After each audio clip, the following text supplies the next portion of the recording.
ভালোবাসার নতুন নতুন গল্প পেতে চ্যানেলটি সাবস্ক্রাইব করে পাশে থাকা বেল বাটনে ক্লিক করুন। আমি 2 মাস পর থেকে জেল থেকে বার হচ্ছি। আসলে আমাকে জামিন করে বের করা হয়েছে। আমার বাবা ইন্ডিয়ান বড় বিজনেসম্যান, তাই বেশি দিন জেলে থাকতে হয়নি। তাই আজ আমার জামিন হয়ে গেল। আমি জেলখানা থেকে বার হয়ে হাঁটতে হাঁটতে আনমনে আসছি বাসার দিকে। আর রিমির কথা ভাবছি। মেয়েটাকে আমি অনেক ভালোবাসতাম, সে আমার ভালোবাসা বুঝলো না কোনোদিনও। খুব ভালোবাসতাম আমি রিমিকে। এই রিমি দেখতে একবারে ঢেনা কাটা পরীর মতো, তাকে দেখলে যে কোনো ছেলে ক্রাশ খাবে। এবার আমি আমার পরিচয়টা দিয়ে দিই। আমি আজিজুল মল্লিক। আমি অনার্স শেষ করে রেজাল্টের অপেক্ষা করছি। পরিচয় দিতে দিতে আমি বাসায় চলে আসলাম। বাড়ির কলিং বেল বাজালাম। কিছুক্ষণ পর আম্মু এসে দরজা খুলে দিল। আমি মাকে দেখে খুব খুশি হলাম। 2 মাস পরে মাকে দেখলাম, কিন্তু মা আমাকে দেখে মুখটা মলিন করে যেন চলে গেল। আজ আমার একটা অন্যায় দেখে মা আমার সাথে কথা বলল না। খুব খারাপ লাগছে। জীবনের প্রথম যেন এরকম কষ্ট পাচ্ছি আমি। মা কথা না বলে রাগ করে চলে গেল। আমি আমার মায়ের পিছু নিলাম, মাকে ডাকলাম, কিন্তু মা কোনো কথাই বলছে না। আমি দৌড়িয়ে মায়ের সামনে গেলাম।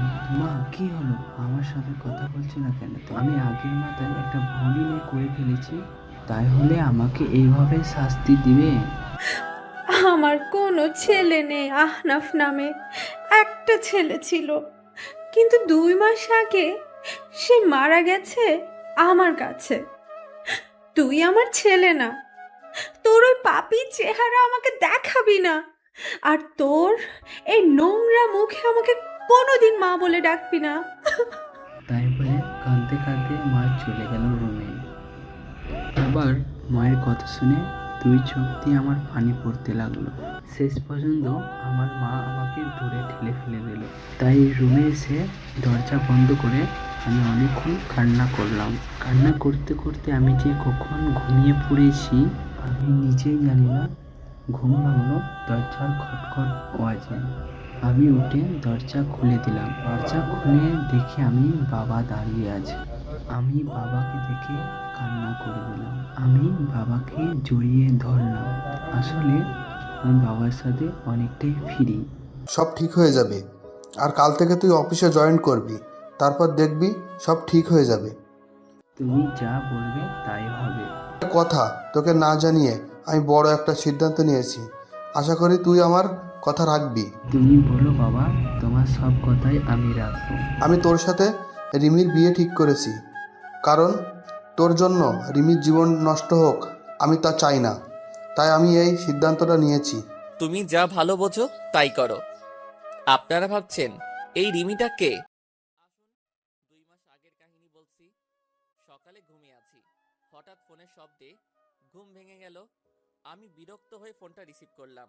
দেখি আমার বন্ধু ফোন দিয়েছে। আমার বন্ধুর নাম রাজু।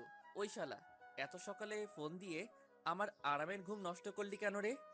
আরে রাখ তোর আরামের ঘুম। আর এদিকে রিমি ভাবি অন্য একটা ছেলের সাথে এক রিক্সায় কলেজে যাচ্ছে, তুই তাড়াতাড়ি কলেজে চলে আয়। রাজুর মুখে রিমির কথা শুনে আমার নিমিষেই ঘুম উধাও হয়ে গেল। আমি তাড়াতাড়ি উঠে ফ্রেশ হয়ে কলেজের জন্য রওনা দিলাম। আসুন রিমির সাথে পরিচয় করে দেই। রিমি আমাদের কলেজে 2য় বর্ষের ছাত্রী। আমি রিমিকে 2 বছর ধরে ভালোবাসি। রিমিকে অনেকবার প্রপোজ করেছি, কিন্তু রিমি রাজি হয়নি। রিমিকে আমি অনেক ভালোবাসি, যা রিমিকে কেউ এরকম ভাবে ভালোবাসতে পারবে কিনা আমার জানা নাই। পরিচয় দিতে দিতে কলেজে চলে আসলাম। এসে দেখি রিমি একটা ছেলের পাশে বসে আছে আর হেসে কথা বলছে। আমার মাথায় প্রচন্ড রাগ উঠে গেল। আমি সোজা গিয়ে রিমির পাশে বসা ছেলেটির শার্টের কলার ধরে সোজা নাকে একটা ঘুষি মারলাম, আর ছেলেটি নাকে হাত দিয়ে সোজা মাটিতে বসে পড়ল। ওই তোরে বলছি না কোনো ছেলের সাথে যেন না মিশতে, তারপরেও তুই কেন ওই ছেলের সাথে কথা বলছিস? হুম? আপনি ওকে মারলেন কেন? আপনি জানেন ছেলেটি কি হয় আমার? ও আমার কাজিন হয়। আসলে আপনাদের মতো এমন বখাটেদের জন্য আমাদের মতো মেয়েরা আজ অসুরক্ষিত। আপনি একটা বখাটে, আর যাই হোক আপনাকে ভালোবাসা যায় না। রিমি, আমি সরি। আমি তোমাকে অনেক ভালোবাসি, আর সেই জন্য তোমার পাশে আমি কাউকে সহ্য করতে পারি না। প্লিজ আমাকে ক্ষমা করে দাও। আমি কোনো রাস্তার বখাটে মাস্তানকে ভালোবাসতে পারবো না, যে কিনা রাস্তার কুকুরের মতো মেয়েদের পেছনে পড়ে থাকে। তাই বলে রিমি চলে গেল কলেজ থেকে। রিমির কথা শুনে খুব কষ্ট হতে লাগলো। যাকে আমি নিঃস্বার্থভাবে ভালোবাসলাম সে আমাকে রাস্তার কুকুর বলল। কিন্তু হঠাৎ করে মাথায় প্রচণ্ড রাগ উঠে গেল। আমাকে রাস্তার বখাটে মাস্তান বলল। আমি যদি বখাটে মাস্তান হই তাহলে বখাটের মতোই রিমির ভালোবাসা আদায় করে নিব। কাল রিমিকে দেখাবো বখাটেরা কিভাবে ভালোবাসে। পরের দিন সকালে রিমির জন্য অপেক্ষা করছি রাস্তায়। আজ রিমিকে বখাটে বলার শাস্তি পেতে হবে। কিছুক্ষণ পর রিমি আসলো, তবে আজ একা এসেছে। আমি কোনো কথা না বলে রিমিকে জোর করে তুলে নিয়ে বাইকে বসিয়ে প্রচণ্ড স্পিডে বাইক চালিয়ে একটা পুরনো ভাঙা ঘরে নিয়ে চলে আসলাম। আসার সময় রিমি অনেক চিৎকার করছিল আর অনেক ভয় পেয়ে গিয়েছিল। রিমি দেখো, আমি তোমাকে অনেক ভালোবাসি। তোমাকে আমি কোনো হার্ট করতে চাই না। তোমাকে আমি 2 বছর ধরে ভালোবাসি। কোনোদিন তোমার সাথে খারাপ ব্যবহার করিনি, তাহলে কেন আমাকে ভালোবাসতে পারবে না? তুমি বখাটে মাস্তান তা তোমার এমন আচরণেই বোঝা যায়। তুমি যদি আমায় সত্যিই ভালোবাসতে তাহলে আমাকে এমন ভাবে তুলে নিয়ে আসতে পারতে না, কারণ এগুলো রাস্তার বখাটেগুলোই পারে এমন কাজ করতে, যার কারণ তার মা বাবা তাকে ঠিকভাবে কোনোদিন শাসন করেনি। তুমি এরকম, তাহলে তোমার বাবা মা কিরকম হবে আল্লাহই জানে। এবার আমার মাথায় রাগ উঠে গেল। তুই আমাকে যা বলার বল, কিন্তু আমার মা বাবাকে তুই কেন মাঝখানে তুললি? কেন? আমি এবার রিমিকে শরীরের সব শক্তি দিয়ে রিমিকে একটা চড় মারলাম, আর রিমি পাশে পড়ে গেল। আমি তখন রিমির কাছে গিয়ে রিমির শরীর থেকে ওড়না ছুঁড়ে ফেলে দিয়ে রিমির উপর শারীরিক অত্যাচার করলাম। আমাদের ভাষায় যাকে বলে ধর্ষণ। হ্যাঁ, আমি রিমিকে ধর্ষণ করেছি। আমাকে বখাটে বলে, মাস্তান বলে, আমার মা বাবাকে গালি দেয়। রিমি আমাকে আটকানোর অনেক চেষ্টা করেছিল, কিন্তু পারেনি। আমার শক্তির সাথে রিমি আমার পা পর্যন্ত ধরেছিল, কিন্তু আমার সেই সময় মাথায় প্রচণ্ড রাগ উঠেছিল। রিমি একভাবে কান্না করেই যাচ্ছে। কিছুক্ষণ পর সেখানে কিছু মানুষ আসলো। হয়তো রিমির চিৎকার শুনে মানুষ চলে এসেছে।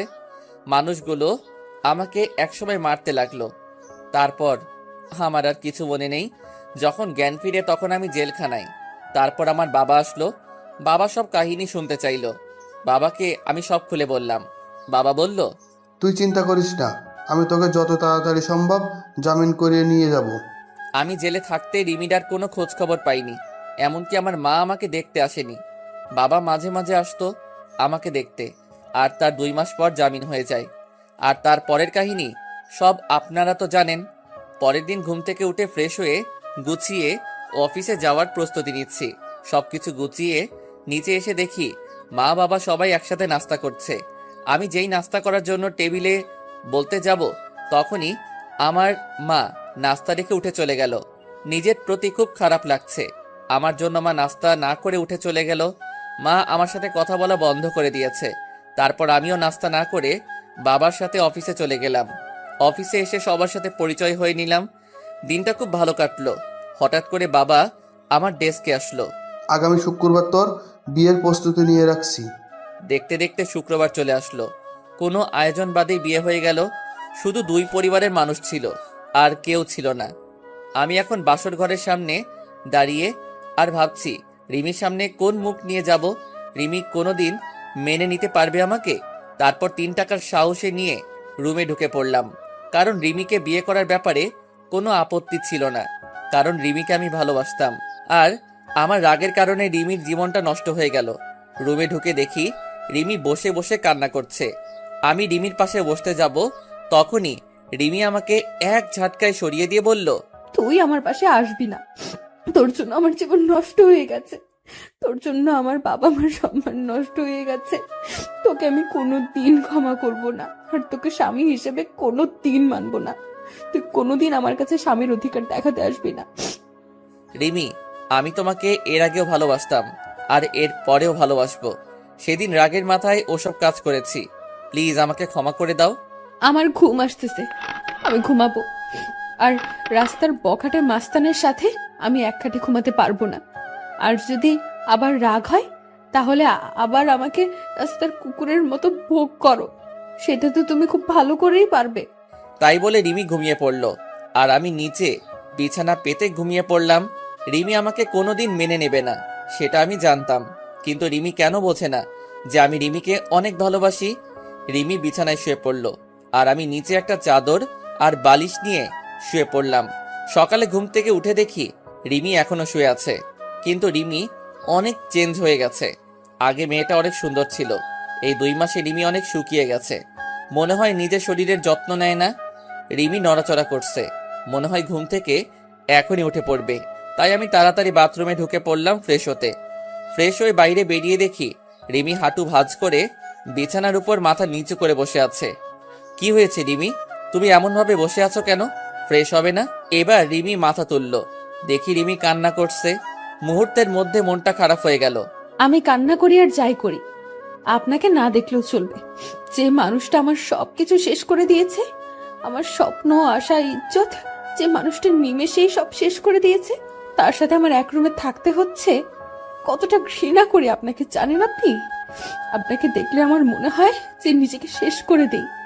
আর আজ পরিস্থিতির কারণে আপনি আমার স্বামী, তাই আমি আমার মতো থাকবো, আর আপনি আপনার মতো। আর যদি রাস্তার কুকুরদের মতো যদি আবার আমাকে ভোগ করতে চান তাহলে করতে পারেন, কারণ বিয়ের আগে আপনি একটা মেয়ের বেঁচে থাকার সম্বলকে ছিনিয়ে নিয়েছেন। তাই আপনাকে আমি ঘৃণা করি, আর আজীবন ঘৃণা করব। আমি কোনো কথা না বলে সোজা বাইরে চলে আসলাম। কিছুক্ষণ হেঁটে বাসায় আসলাম, আর ভাবতে লাগলাম রিমিকে কোনোদিন ইচ্ছার বিরুদ্ধে স্পর্শ করব না। মেয়েটা এই 2 মাস অনেক অপমান সহ্য করতে হয়েছে, তাই রিমি যেন সুখে থাকে, তাই তাকে তার মতো থাকতে দেব। বাসায় এসে দেখি মা আর রিমি রুমে রান্না করছে। মা আর রিমি তারা দুজনে হেসে হেসে কথা বলছে। মনটা ভালো হয়ে গেল যে রিমি মাকে আপন করে নিয়েছে। আমি সোজা রুমে চলে আসলাম, এসে গুছিয়ে নিলাম, অফিস যেতে হবে। ব্যাগ নিয়ে নিচে এসে দেখি মা আর রিমি একসাথে বসে নাস্তা করছে। আমি একটু না অনেক অবাক হলাম, কারণ মা আমাকে ছাড়া কোনোদিন নাস্তা করেনি। খুব কষ্ট হতে লাগলো। দেখলাম আমার নাস্তাটা টেবিলের একপাশে রাখা আছে। আমি একবার রিমি আর একবার মায়ের দিকে তাকালাম, দেখি তারা মাথা নিচু করে নাস্তা করছে। আমার ভীষণ রাগ হতে লাগলো, কারণ তারা আমাকে একবারও ডাকলো না নাস্তা করতে। তাই আমি নাস্তা না করেই অফিসে চলে গেলাম। গিয়ে আব্বুর সাথে সবকিছু দেখাশোনা করতে থাকলাম। আমি এখন আর বন্ধুদের সাথে তেমন বেড়াই না। দুপুরে লাঞ্চ টাইমে আমি আর বাবা গাড়িতে করে বাসায় আসলাম দুপুরের খাবার খেতে। আমি আর বাবা টেবিলে বসলাম, দেখলাম বাবাকে প্লেট ভাত সবকিছু এগিয়ে দিচ্ছে মা আর রিমি, কিন্তু আমার সামনে কেউ কিছু দিচ্ছে না। সবাই দুপুরের খাবার খাওয়া শুরু করে দিলে কিন্তু আমার উপর কোনো কারোর নজর নেই। খুব কষ্ট হতে লাগলো যে মা আমাকে খাবার না দিয়ে কোনোদিন খাইনি, আর আজ এটা কি হলো। খুব হাসি পাচ্ছে, আর বুকের মধ্যে চিনচিন করে ব্যথা করছে। তখন বাবা আমার দিকে একটা প্লেট এগিয়ে দিল, আর কিছু ভাত দিল। আমি না খেয়ে উঠে পড়লাম আর বাইরে চলে আসলাম। এখন আর অফিসে যাব না, তাই বাইরে গিয়ে কিছু খেয়ে 1 প্যাকেট সিগারেট কিনলাম আর চলে আসলাম আমাদের পুরনো আড্ডাখানায়। সেখানে রাত 10টা পর্যন্ত আড্ডা দিয়ে বাড়ির দিকে রওনা দিলাম। রাস্তায় একটা ফুচকার দোকান দেখলাম। আগে রিমি ফুচকা খুব পছন্দ করত, তাই রিমির জন্য কিছু ফুচকা নিলাম। তারপর বাসায় চলে আসলাম। রুমে এসে দেখি রিমি টিভি দেখছে। আমি রিমির দিকে প্যাকেটটা বাড়িয়ে দিলাম। রিমি একবার প্যাকেটের দিকে তাকিয়ে আবার টিভি দেখায় মনোযোগ দিল। কি হলো ধরো, তুমি তো আগে প্রচুর ফুচকা খেতে, নাও তোমার জন্য নিয়ে আসলাম। আপনাকে বলেছি না আমার বিষয়ে আপনার কোনো অধিকার ফলানোর চেষ্টা করবেন না। আর আপনি কি ভাবছেন আপনার হাতের জিনিস আমি খাবো? ভাবলেন কিভাবে? আপনার ওই নোংরা হাতে আমি কোনোদিন বিষ পর্যন্ত খাবো না। যে একটা মেয়ে সম্মান দিতে পারে না তার হাতের জিনিস খেলে আমার পাপ হবে। যত সব রাস্তার কুত্তা, বখাটে মাস্তান। আবার আপনাকে গালি দিলাম, এখন তো আর জোর করে কোনো মেয়েকে ধর্ষণ করতে হবে না, আর সে চাইলেই আর আটকাতে পারবে না। আমি আর কোনো কথা বললাম না। প্যাকেটটা টেবিলের উপর রেখে আমি ফ্রেশ হতে চলে গেলাম। ফ্রেশ হয়ে এসে দেখি রিমি ঘুমায় পড়ছে। আমি কিছুক্ষণ রিমির দিকে তাকিয়ে শুয়ে পড়লাম, কারণ রিমি যতই আমাকে গালাগালি দিক, এসবের জন্য দায়ী তো আমি, আর আমি রিমিকে অনেক ভালোবাসি। এভাবে কিছুদিন চলে গেল। এই কয়দিন মা আমার সাথে একবারও কথা বলেনি, আর রিমি কথা বললেই গালাগালি দিত আর অবহেলা করত। আমি আর সহ্য করতে পারতি না আপনজনের অবহেলাগুলো। আমি এই কয়দিন বাড়িতে খাবার খাইনি, কিন্তু কেউ একবারও জিজ্ঞাসা করেনি কিছু খাইছি কিনা। আজ অফিসে বসে কাজ করছি, আর তখন বাবা এসে বলল রিমি নাকি হঠাৎ করে শরীর খারাপ হয়েছে, মাথা ঘুরে পড়ে গেছে। আমি আর বাবা তাড়াতাড়ি গাড়ি নিয়ে বাসায় চলে আসলাম। এসে দেখি রিমি আর মা রিমির সাথে কথা বলতেছে। রিমি বিছানায় শুয়ে আছে আর মা রিমির মাথায় হাত বুলিয়ে দিচ্ছে। আমি আসা মাত্রই মা রুম থেকে চলে গেল। আমি গিয়ে রিমির পাশে বসলাম, আর রিমি একটু দূরে সরে গেল। কি হয়েছে তোমার? বাবা বলল তোমার শরীর খারাপ। কি হলো বলো, কি হয়েছে? বড় সমস্যা হলে ডাক্তারের কাছে নিয়ে যাব। আমি মা হতে চলেছি। কি? আমি বাবা হতে চলেছি? এত খুশি সংবাদ, আর তুমি এমন মনমরা হয়ে বলছো কেন? তুমি জানো না আমি কত খুশি। আমি অ্যাবর্শন করব। মানে ঠিক বুঝলাম না। আমি এই বাচ্চা চাই না, আমি অ্যাবর্শন করব। কি বলছো এসব? বাচ্চা অ্যাবর্শন করবে মানে? পাগল হলে নাকি তুমি? আমি কিছুতেই হতে দিব না।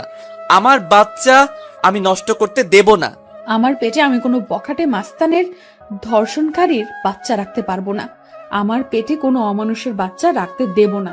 তাই আমি ডিসিশন নিয়েছি, আমি অ্যাবর্শন করব। রিমি, তুমি যা শাস্তি দিবে আমাকে দাও, কিন্তু আমার নিষ্পাপ বাচ্চাকে তুমি কোনো ক্ষতি করো না। সে তো আর কোনো দোষ করেনি। প্লিজ, তুমি এমন করো না। তুমি আমাকে যা শাস্তি দিবে আমি সব মাথা পেতে নিব, কিন্তু আমার বাচ্চাটাকে কোনো ক্ষতি করো না। তোমার পায়ে পড়ি প্লিজ, এমন বড় শাস্তি আমাকে দিও না।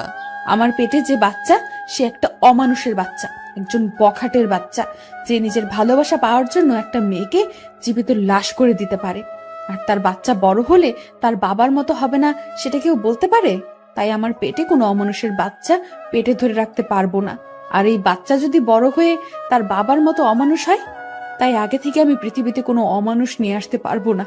প্লিজ রিমি, তুমি আমাকে যা বলার বলো, কিন্তু আমার বাচ্চাকে কিছু বলো না। আমি তোমাকে কথা দিলাম, আমার বাচ্চা পৃথিবীর আলো দেখার সাথেই তোমার থেকে অনেক দূরে নিয়ে যাব। আমার বাচ্চার চেহারা পর্যন্ত তোমাকে দেখতে দেব না। তার আগে আমি সবকিছু ছেড়ে চলে যাব। আমার কান্না দেখে রিমির হয়তো কিছুটা মায়া হলো, তাই সে আর কিছু বলল না। আমার সামনে থেকে উঠে চলে গেল। আমি ওখানে বসে বসে ভাবছি, নিজের সন্তানকে কেউ কোনোদিন এভাবে বলে আমার কোনোদিন জানা ছিল না। রিমির সাথে না হয় আমি একটা অন্যায় করেছি, কিন্তু সে তো আমার বউ হয়। আমি তো রিমিকে বউয়ের মর্যাদা দিয়েছি, তাহলে কেন রিমি আমার সাথে এমন করছে? রিমিকে তো আমি অনেক ভালোবাসি। রিমি কেন বোঝে না? আমি বাইরে চলে আসলাম আর এক প্যাকেট সিগারেট নিলাম, নিয়ে ছাদে চলে আসলাম, আর মনের সব দুঃখ ধোঁয়ার সাথে উড়িয়ে দিচ্ছি। আমার সন্তান জন্ম নেওয়ার সাথে সাথে আমি সবার থেকে ওকে দূরে নিয়ে চলে যাব। কেউ যেন তাকে অমানুষের বাচ্চা না বলতে পারে। রিমি তো আমার সন্তানকে কোনো দিন মেনে নেবে না, তাই সবাইকে বোঝার আগে আমি আমার সন্তানকে নিয়ে অনেক দূরে চলে যাব। চাইলেই আর খুঁজে পাবে না। সিগারেট শেষ করে নিচে আসলাম।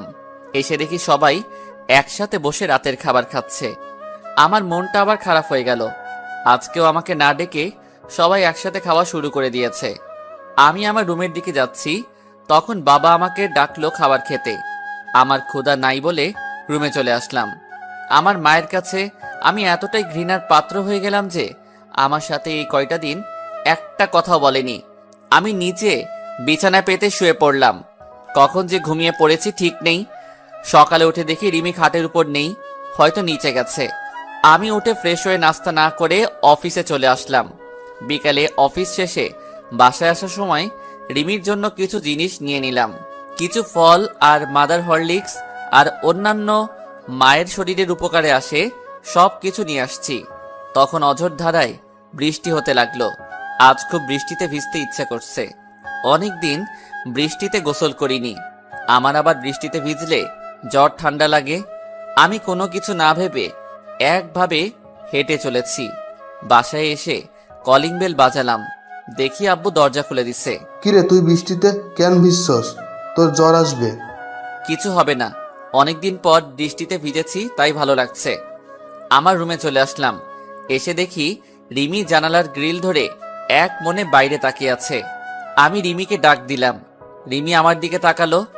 আমি রিমির হাতে ফল আর হরলিক্সের প্যাকেটটা দিতে যাব, তখন রিমি চিৎকার করে রেগে বলল, আপনাকে এইসব আনতে বলেছে কে? এসব ঢঙের কোনো দরকার নেই। আমার জীবনটা শেষ করে এখন নাটক করতে আসছে। যত সব ঢং দেখলে বাঁচি না। আর আপনি ভাবলেন কি করে একটা অমানুষের হাতের জিনিস আমি খাবো? যদি সারাদিন না খেয়েও থাকি তবুও আপনার মতো একটা মানুষের কোনো জিনিস খাবো না। রিমি, আমি এসব কিছু আনতে চাইনি, শুধু আমাদের বাচ্চাটার জন্য নিয়ে এসেছি। তুমি আমাকে যেভাবে শাস্তি দেবার দাও, আমাদের বাচ্চাটাকে কোনো শাস্তি দিও না। তুমি এগুলো আমার বাচ্চার জন্য নিয়মিত খাও। আমাদের বাচ্চা মানে শুধু আপনার বাচ্চা, আমার কোনো বাচ্চা নেই। তাও আবার আপনার মতো একটা জানোয়ারের বাচ্চা নেব আমি? কোনোদিন না, কোনোদিন সম্ভব না। আচ্ছা, শুধু আমার বাচ্চা তোমাকে বাচ্চার মা বলে, আমি কোনোদিন পরিচয় দেব না। তুমি নিশ্চিন্তে থাকতে পারো। শুধু আমার বাচ্চাটার জন্য এগুলো নাও। এবার রিমি রাগী মুখে আমার হাত থেকে প্যাকেট নিয়ে অন্য রুমে চলে গেল, আর আমি ফ্রেশ হতে চলে গেলাম। ফ্রেশ হয়ে এসে দেখি রিমি বিছানায় শুয়ে পড়ছে। আমি ফ্লোরে বিছানা পেতে শুয়ে পড়লাম। মাঝরাতে আমার শরীরে কাঁপুনি দিয়ে জ্বর আসলো। আমি একটা চাদর নিয়ে শুয়ে পড়লাম। যখন ঘুম ভাঙলো তখন দেখি সকাল 12টা বেজে গেছে, আর আমার পাশে বাবা বসে আছে আর মাথায় পানি দিচ্ছে। তাহলে সারা রাত আমার শরীরে জ্বর ছিল, কিন্তু রিমির তো জানার কথা যে আমার জ্বর এসেছে। হয়তো রিমি আমার উপর ঘৃণা করে, আমার শরীরে হয়তো স্পর্শ করেনি। বাবা, তুমি এখানে? রিমি মাথায়। সকালে অফিসে গিয়ে দেখি তুই আসিসনি, আবার ফোন বন্ধ। তাই আমি বাড়িতে এসে দেখি তুই জ্বরে শরীর কাঁপুনি দিয়ে উঠছে, তাই আমি মাথায় পানি দিয়ে দিচ্ছি।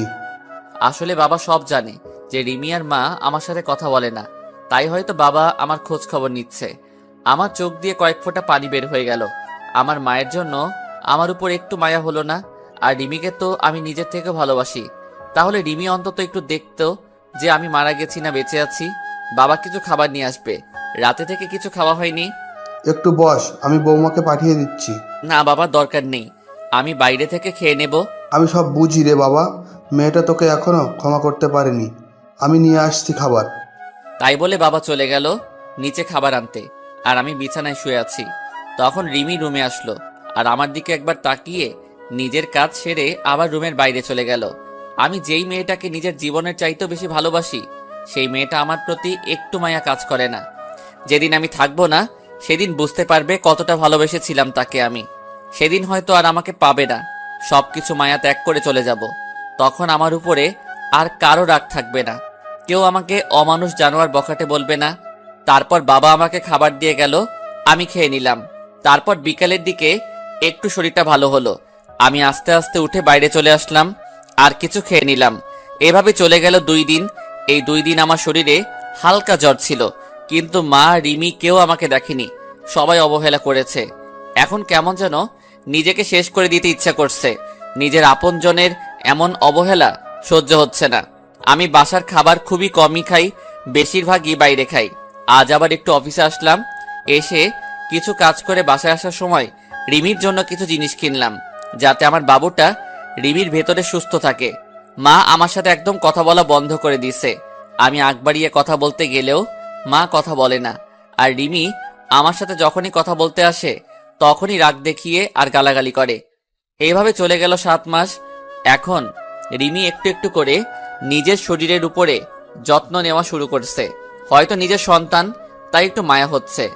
এখন রিমির যা যা প্রয়োজন সব বাবাকে বলে, আর বাবা আমাকে বলে আমি সেগুলো নিয়ে আসি।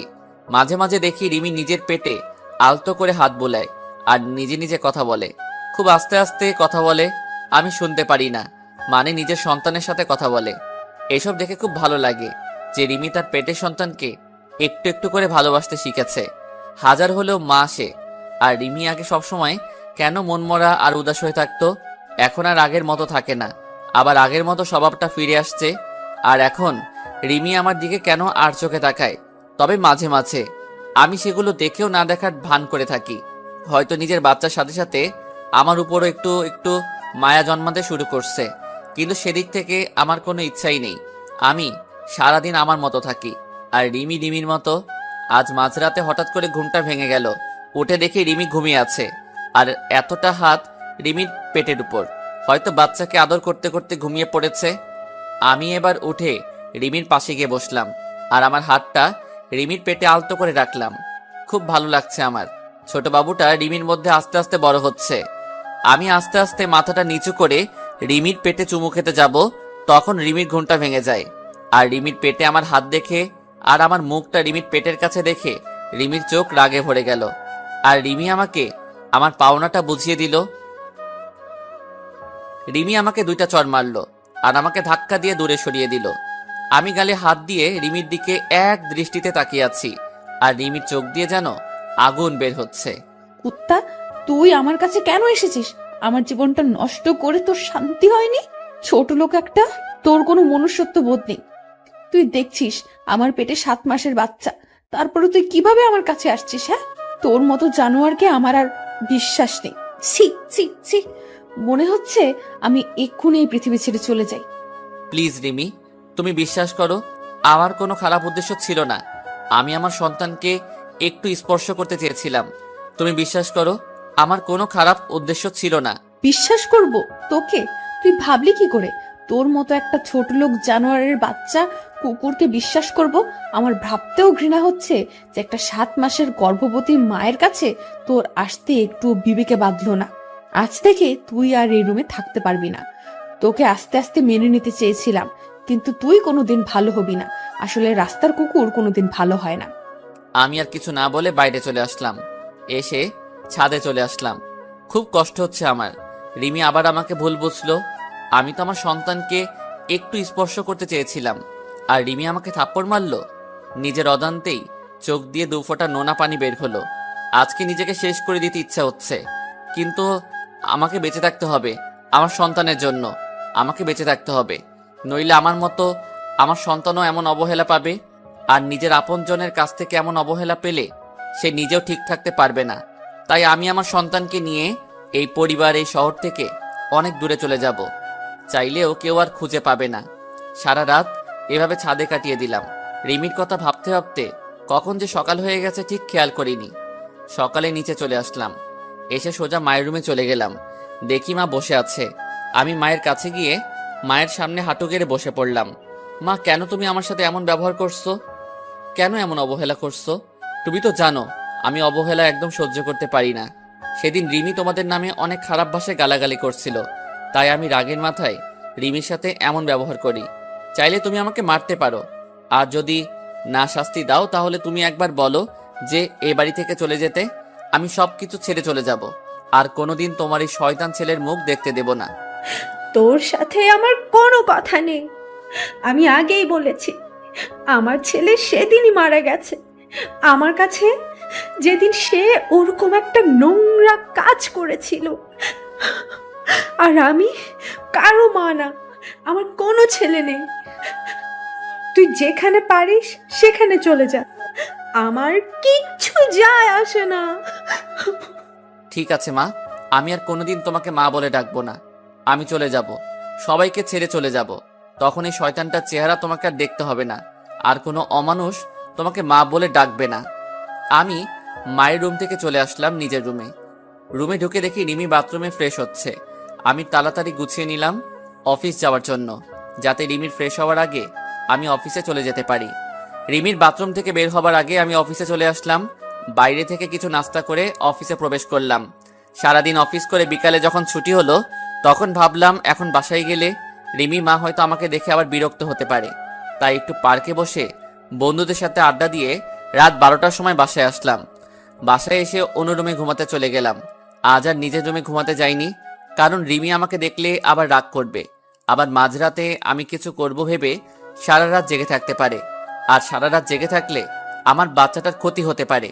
তাই আজ অন্য রুমে ঘুমিয়ে পড়লাম। এভাবে আরো 1 মাস চলে গেল। এই 1 মাসে আমি কারোর সাথে কথা বলিনি, মানে কেউ আমার সাথে কথা বলেনি। শুধু বাবা কথা বলতো আমার সাথে, আর কথা বলবে কিভাবে? আমার সাথে এখন কারো দেখা হয় না। খুব সকালে উঠে অফিস চলে যাই, আর ফিরি অনেক রাত করে, তাই কারোর সাথে দেখা হয় না। আর যদিও ভুল করে মা অথবা রিমির সামনে চলে আসে, তখন আমি মাথা নিচু করে চলে আসি। আর এই 1 মাস আমি কোনোদিন বাসার কোনো খাবার খাইনি। হয়তো আমার জন্য রান্না করা বন্ধ হয়ে গেছে। একদিন সকালে আমার ঘুম থেকে উঠতে দেরি হয়ে গেছে, তাই আজ আর সকালে বাসা থেকে বের হতে পারিনি। তাড়াতাড়ি ঘুম থেকে উঠে ফ্রেশ হয়ে অফিসে যাওয়ার জন্য তৈরি হয়ে যেই রুম থেকে বের হব, তখন দেখি রিমি আমার রুমের দরজার সামনে দাঁড়িয়ে আছে।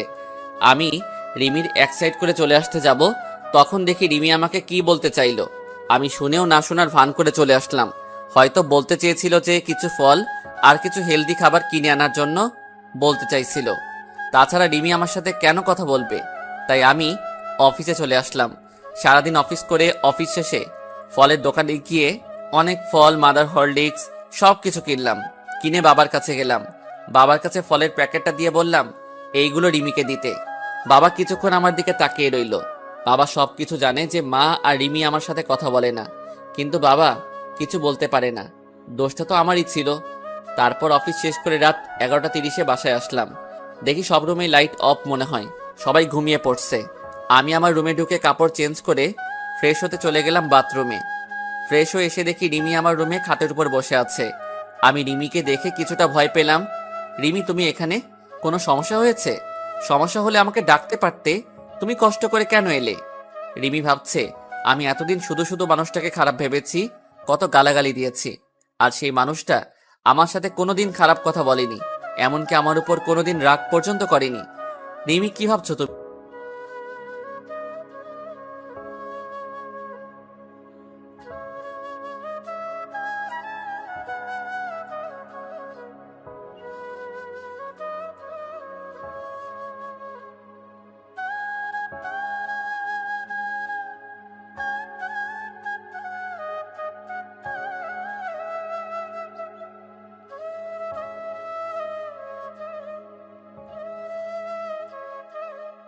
এখন কেউ আমাকে খাবার খেতে ডাকেনি, আর এখন না ডাকলেই চলবে।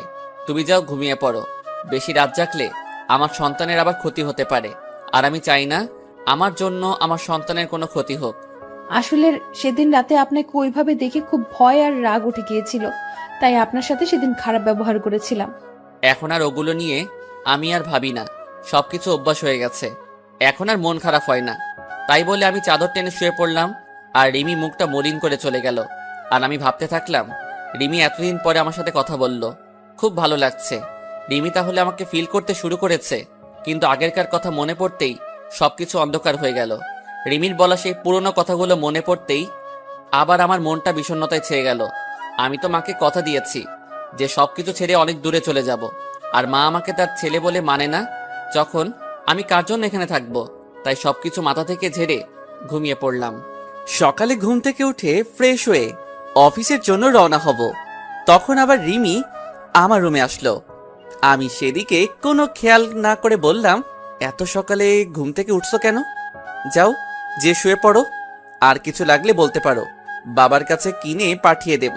না মানে আপনি প্রতিদিন খুব সকালে অফিসে চলে যান, তাই জানতে আসলাম সকালের নাস্তাটুকু করেন না। বাবা তো যাই সকালে 9টার সময়, তাহলে আপনি এত সকালে যাচ্ছেন কেন? আমি তোমাকে বলেছি না আমার খাবার খাওয়া নিয়ে কারো চিন্তা করতে? মানা করেছি না? এই 1 বছর যেভাবে খেয়ে আসছি, ঠিক এভাবে সারা জীবন খাবার খেতে পারবো। আর এত সকালে অফিস যাই কেন সেটা তুমি ভালো করেই জানো। আমাকে আর বলার প্রয়োজন মনে করি না। তুমি তো বলেছিলে যে আপনার ওই চেহারা যেন আমাকে আর না দেখান, তাই যতটা সম্ভব চেষ্টা করি না দেখানোর। এবার দেখি রিমি মাথা নিচু করে বসে আছে। হয়তো এমন কথা রিমি আমার কাছ থেকে আশা করেনি। আমি আর এক মুহূর্ত না দাঁড়িয়ে চলে আসলাম বাইরে। নিচে এসে দেখি টেবিলে সব নাস্তা রাখা আছে, হয়তো রিমি আমার জন্য তৈরি করেছিল। আমি রেস্টুরেন্ট থেকে কিছু নাস্তা করে অফিসে প্রবেশ করলাম। অফিসে কাজ করতে করতে দুপুরের খাবার সময় হয়ে গেল। সবাই লাঞ্চ করতে চলে গেছে, এমনকি বাবাও চলে গেছে বাসায় লাঞ্চ করতে। আর আমি নিজের ডেস্কে বসে আছি। তখনই আমার ফোনটা বেজে উঠল। আমি রিসিভ করলাম। একটা আননোন নাম্বার থেকে ফোন এসেছে। কোনো কাজ নেই, তাই ফোনটা রিসিভ করলাম। হ্যালো, আসসালামু আলাইকুম। ওয়ালাইকুম আসসালাম। কে বলছেন আপনি? আমি রিমি বলছি। আপনি দুপুরে লাঞ্চ করতে বাসায় আসছেন না? আসলে রিমি আমাকে এই প্রথম ফোন দিল, তো তাই নাম্বার আর কণ্ঠ চিনতে পারিনি। আর তার থেকে বেশি অবাক হলাম যে রিমি আমাকে ফোন করে লাঞ্চ করার জন্য বলছে।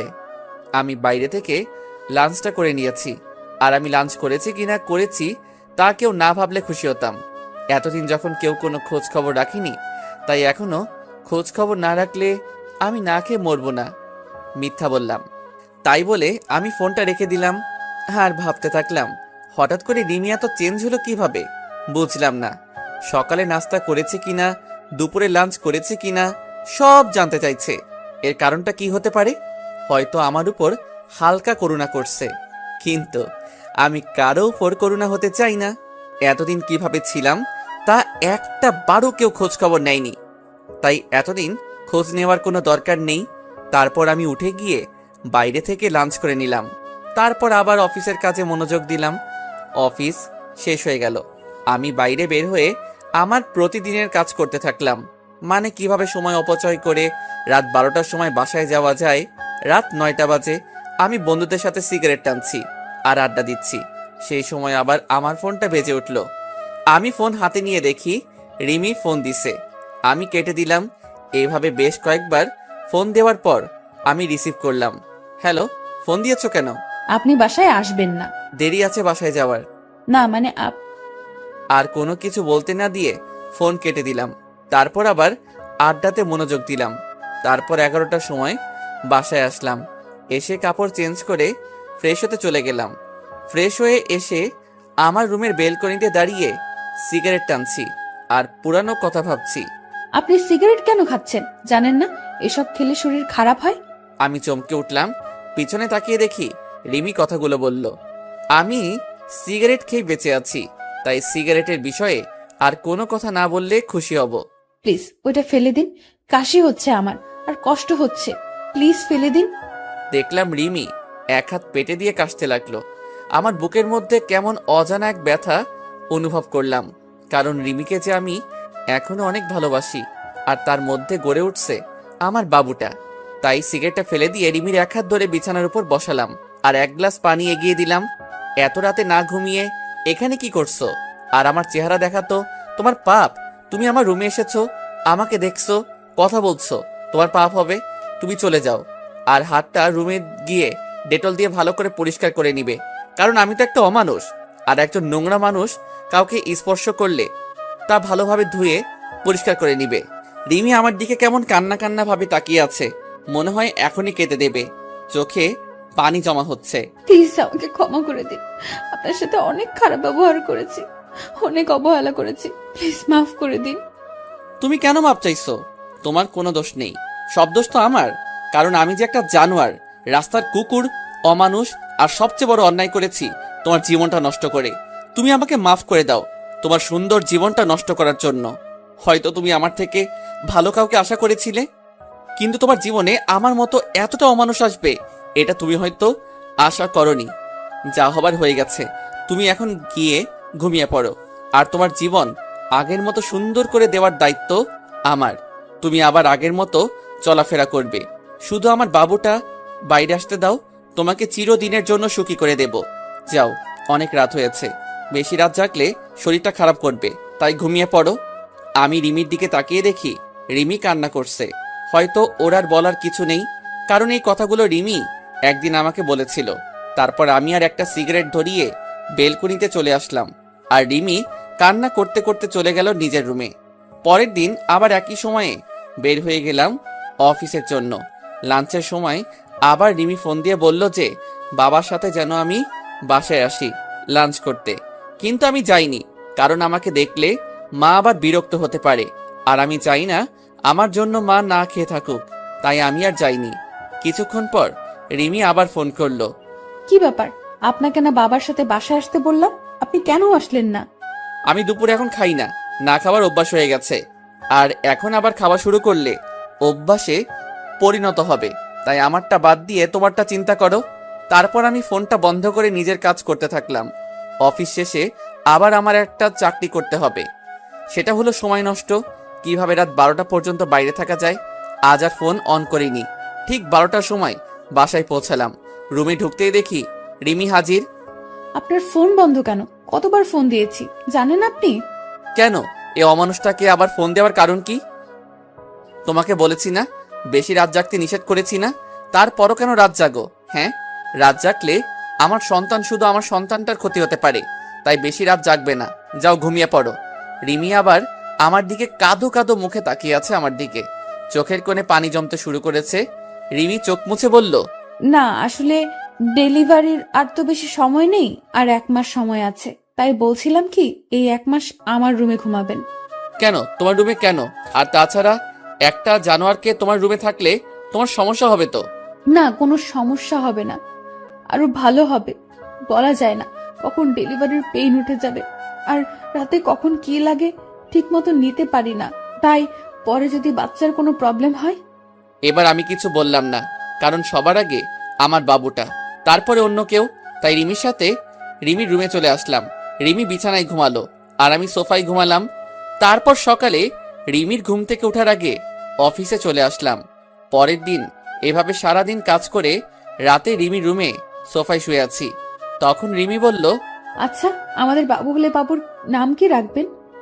আমাদের বাবু মানে শুধু আমার সন্তান, ও আর কারো না। আমার সন্তান, আমার যেটা ভালো লাগবে সেই নাম রাখবো। তোমার এই বিষয় মাথা না ঘামালেও চলবে। এখন ঘুমাও তুমি। রিমি এবার কান্না শুরু করে দিল। কিছুক্ষণ কান্না করতে করতে পরে ঘুমায় পড়ে। এভাবে কেটে যায় 1 মাস। এই 1 মাসে রিমি অনেক চেঞ্জ হয়ে গেছে, আমার উপর অধিকার খাটানো শুরু করছে। কিন্তু আমি রিমিকে সেই সুযোগ দিতাম না। প্রতিদিন সকালে নাস্তা করার জন্য ডাক দিত, কিন্তু আমি কোনো কিছু না বলে চুপ করে চলে আসতাম। এতে রিমি অনেক কষ্ট পেত। তারপর দুপুরে লাঞ্চ টাইমে প্রতিদিন আমাকে ফোন দেবে, আমি কেন ফোন বন্ধ করে রাখতাম, আর না হয় ফোন রিসিভ করতাম না। একদিন অফিসে কাজ করছি, তখনই বাবা আমার কাছে দৌড়ে আসলো আর বলল যে রিমিকে নাকি হাসপাতালে নিয়ে যাওয়া হয়েছে, ডেলিভারি পেইন উঠেছে। তাই আমি আর বাবা তাড়াতাড়ি হাসপাতালে চলে আসলাম। রিমিকে ডাক্তার ওটিতে নিয়ে গেছে আর মা বাইরে বসে আছে। কিছুক্ষণ পর ডাক্তার বেরিয়ে আসলো আর বলল আমার ছেলে হয়েছে আর রিমিও ভালো আছে। আমার ছেলের কথা শুনে আজ আমি সবচেয়ে বেশি খুশি।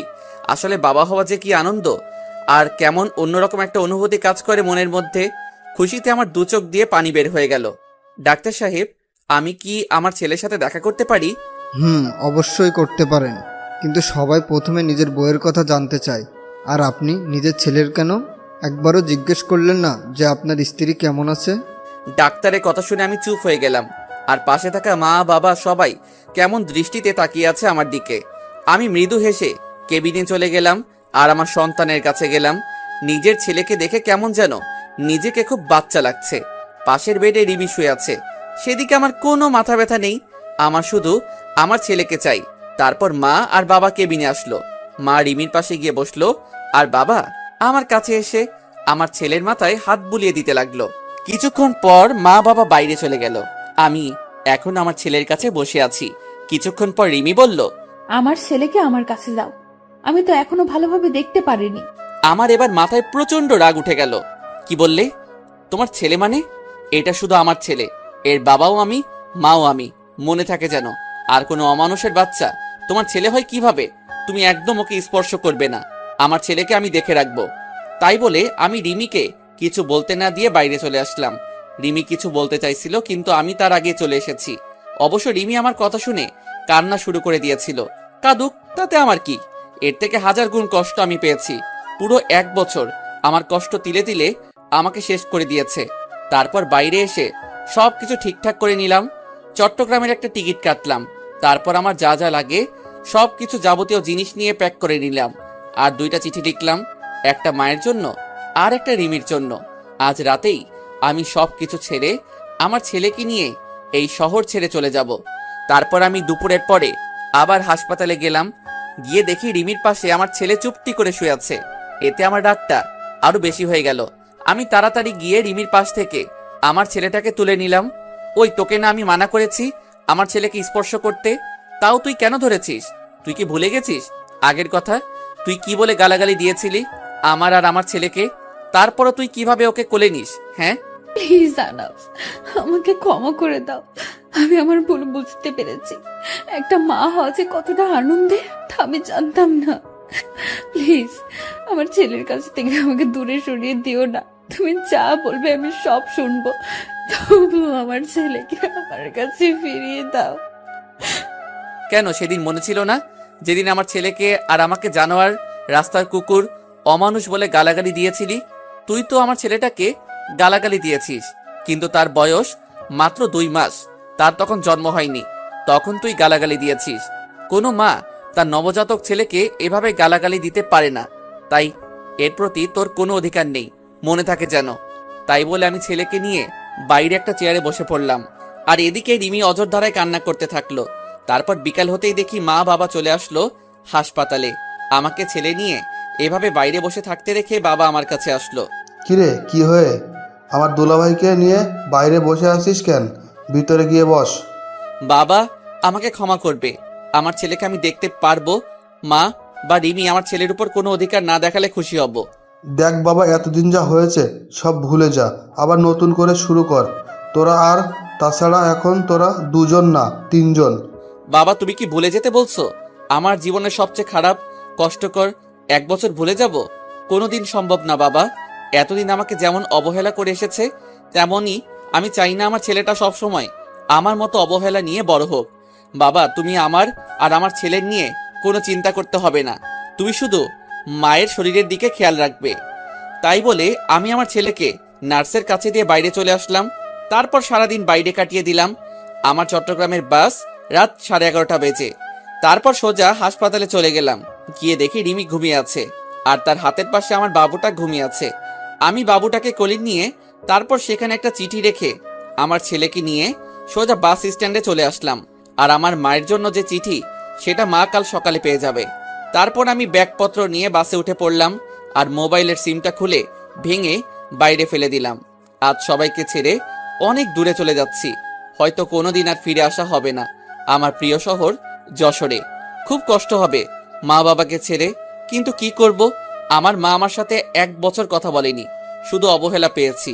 আর রিমিকে তো আমি ভালোবাসতাম, আমি চেয়েছিলাম সবকিছু ভুলে আবার নতুন করে রিমির সাথে সংসার শুরু করব, কিন্তু রিমি আমার নবজাতক বাচ্চাকে অবহেলা করছে। তার তো কোনো দোষ ছিল না, তাই আমি আর চাই না অবহেলা নিয়ে বেঁচে থাকতে। তাই অচেনা শহরে চলে আসলাম নতুন করে জীবন শুরু করতে।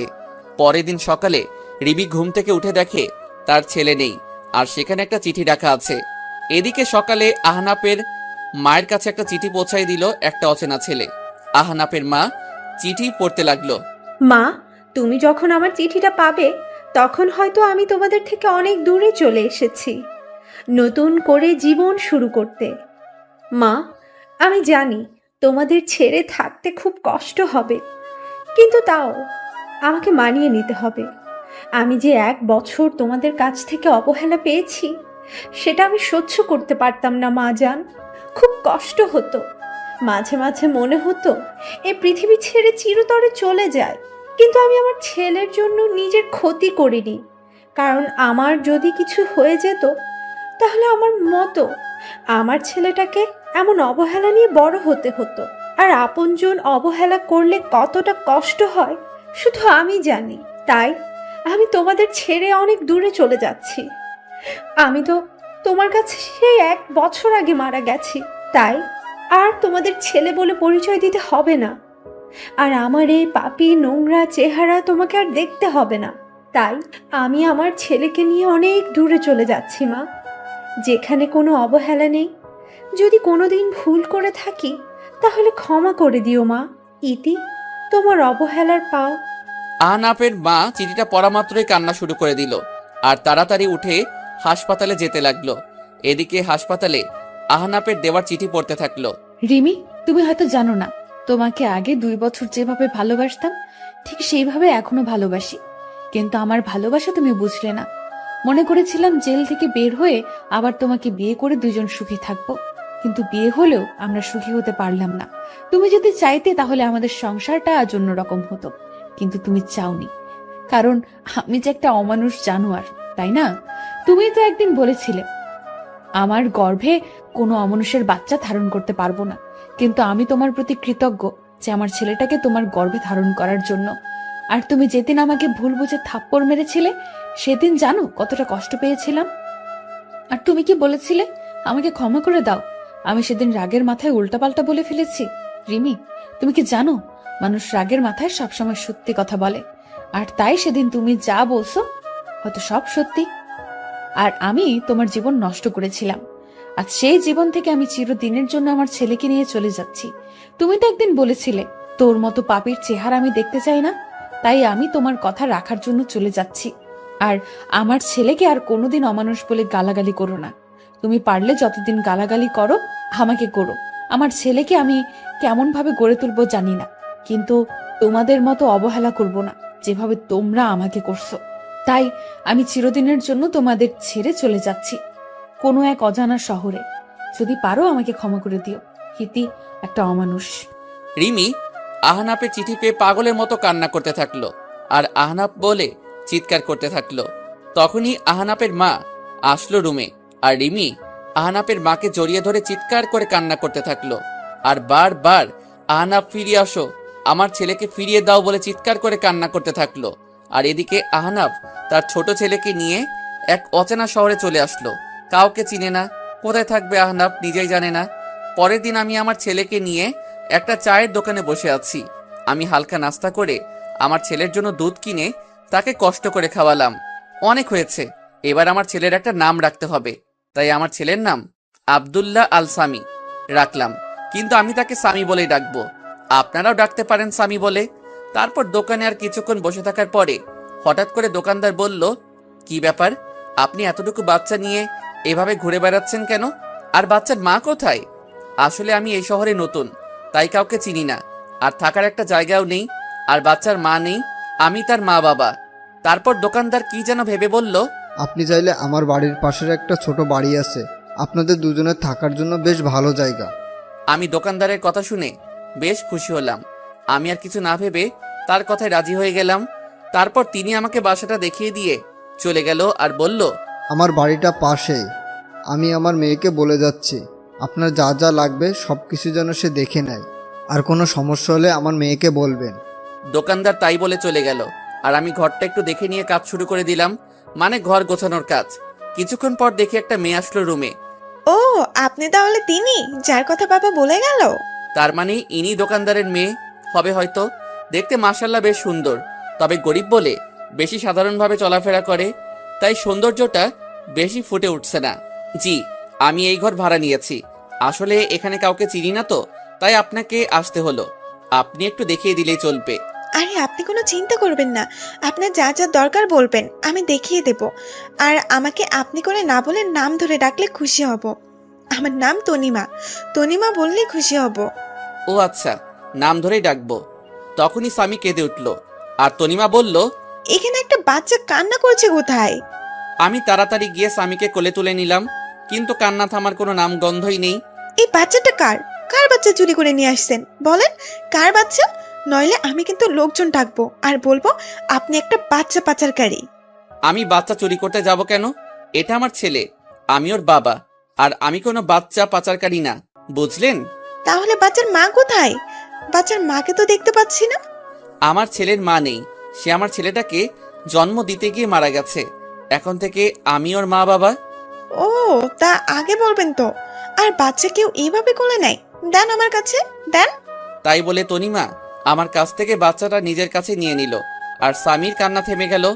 আসলে বাচ্চারা মাতৃ করে বেশি মানায়। আচ্ছা, আপনি ঘরটা গোছান, আমি আপনার ছেলেকে দেখছি। তাই বলে তনিমা স্বামীকে নিয়ে বাইরে চলে গেল আর আমি ঘরটা গোছানো শুরু করলাম। ঘর গোছানো শেষে আমি বাইরে গিয়ে দেখি স্বামী তনিমার কোলে আরামে ঘুমিয়ে আছে। দেখে খুব ভালো লাগলো, কারণ সারাটা দিন বাসের মধ্যে ভালোভাবে ঘুমাতে পারিনি। দেন স্বামীকে আমার কাছে দেন, রুমে শুয়ে দিয়ে আসি। আপনার কাছে দিলে আবার ঘুম ভেঙে যাবে, আমি নিয়ে যাচ্ছি, চলেন। তারপর তনিমা স্বামীকে বিছানায় রেখে চলে আসবে, তখন বলল, আচ্ছা, আপনার নামটাই তো জানা হলো না। আমার নাম আহনাফ হাসান, আমাকে আহনাফ বলে ডাকলেই হবে। ও আচ্ছা, দুপুরে আমাদের বাসায় খাবেন, বাবা বলে গেছে যেন দুপুরে খাবার যেন আমাদের বাসায় খাই। আমি শুধু মাথা নাড়িয়ে ইশারা করে হ্যাঁ বললাম। তারপর আমি নিজের ঘরে চলে আসলাম আর কিছু টুকটাক কাজ করে নিলাম। আসার সময় কিছু টাকা নিয়ে এসেছিলাম, এখন আপাতত এই টাকা দিয়ে চলতে হবে, আর কিছুদিনের মধ্যে একটা চাকরি জোগাড় করতে হবে। কিন্তু আমি চাকরি করতে গেলে স্বামীকে কে দেখবে? তারপর আমি দুপুরের সময় বসে আছি, তখনই তনিমা আমার জন্য খাবার নিয়ে আসলো আর স্বামীর জন্য ফিডারে করে দুধ নিয়ে আসলো। আপনি আবার কষ্ট করে নিয়ে আসলেন কেন? আমাকে বললে আমি গিয়ে নিয়ে আসতাম। তা কি করে হয়? আপনি তো আমাদের মেহমান, তাই আপনার ভালো মন্দ দেখার সব দায়িত্ব আমার। তারপর আমি তনিমার কাছ থেকে দুধের ফিডারটা নিয়ে স্বামীর দুধ খাওয়াতে যাব। তখন তনিমা বলল, এইসব কাজ আপনাদের না, এসব কাজ আমাদের, তাই আপনি খেয়ে নেন, আমি স্বামীকে দুধ খাওয়াচ্ছি। তারপর আমি দুপুরে খাবার খেতে লাগলাম। আর তনিমা স্বামীকে কোলে তুলে খুব যত্ন করে খাওয়াতে লাগলো। মনে হচ্ছে স্বামী তার মায়ের কোলে দুধ খাচ্ছে, আর তনিমা মনে হচ্ছে তার নিজের ছেলেকে কোলে তুলে যত্ন করে দুধ খাওয়াচ্ছে। এইভাবে চলছিল আমাদের দিনগুলি। এখন আমার থেকে তনিমা স্বামীকে বেশি খেয়াল করে, খুব আদর করে স্বামীকে। স্বামী যেন তার নিজের মাকে পেয়েছে। আর তনিমা আমাকেও বেশ কেয়ার করে। আর হ্যাঁ, তনিমার মা বেঁচে নেই। তনিমার বাবা সারাদিন চায়ের দোকানে কাজ করে, আর তনিমা সারাদিন স্বামীকে নিয়ে পড়ে থাকে। আমি কিছুদিন ধরে ভাবছি আমি একটা চাকরি করব, কারণ বাড়ি বসে থাকতে সবসময় ভালো লাগে না। আর এখন স্বামীকে নিয়ে বেশি চিন্তা করি না, কারণ স্বামী দেখাশোনা করার জন্য তনিমা আছে। কারণ আমার থেকে তনিমা স্বামীকে বেশি দেখাশোনা করে। প্রায় সবসময়ই আমি তনিমার কাছে থাকি, আর তনিমা কেমন যেন সবসময় আমাকে কেয়ার করে, সবসময় খোঁজ খবর নেয় কখন কোনটা লাগবে, সবকিছু তনিমা নিয়ে আসে। তারপর আমি কিছুদিনের মধ্যে একটা চাকরি পাই, আর পরশু চাকরিতে জয়েন করতে হবে। তনিমা শোনো, বলছি আমি একটা চাকরি পাইছি, আর ভাবছি চাকরিটা করব, কিন্তু স্বামীকে দেখে রাখবে কে? তাই তুমি যদি স্বামীকে একটু দেখে রাখতে। তো আমাকে বলছেন কেন? যান না, চাকরি করেন। আর এতদিন স্বামীকে মনে হয় অন্য কেউ দেখে রাখছে, যে আজ আমাকে বলছে যে দেখে রাখতে। এতদিন অন্য মানুষ দেখে রাখছে, আমি না হয় এখন দেখে রাখবো। আসলে আমি কথাটা ওভাবে বলতে চাইনি। আমার থেকে তো তুমি ওকে বেশি দেখাশোনা করো, তাই তোমাকে একটু বললাম। এখন তো আমি সে সকালে যাব, আর ফিরতে সন্ধ্যা হয়ে যাবে, তাই বললাম আর কি। আপনি কোনো চিন্তা করবেন না, স্বামীকে আমি ভালোভাবে দেখে রাখবো। আর স্বামী তো আমারই ছেলে, নাকি? কি বললে? স্বামী তোমার ছেলে মানে? কই, কখন বললাম? আমি তো বলছি সে তো আমার ছেলের মতোই। ও ঠিক আছে। কিছুদিন ধরে দেখছি তনিমা কেমন যেন সব সময় মনে মনে কি সব বলে, আর কেমন সব সময় আর চোখে আমার দিকে তাকিয়ে থাকে। আমি বুঝতে পারছি তনিমা আমাকে ভালোবাসতে শুরু করেছে, কিন্তু এটা যে কোনোদিন সম্ভব না, কারণ আপনারা তো সবই জানেন, কিন্তু তনিমা তো আর জানে না।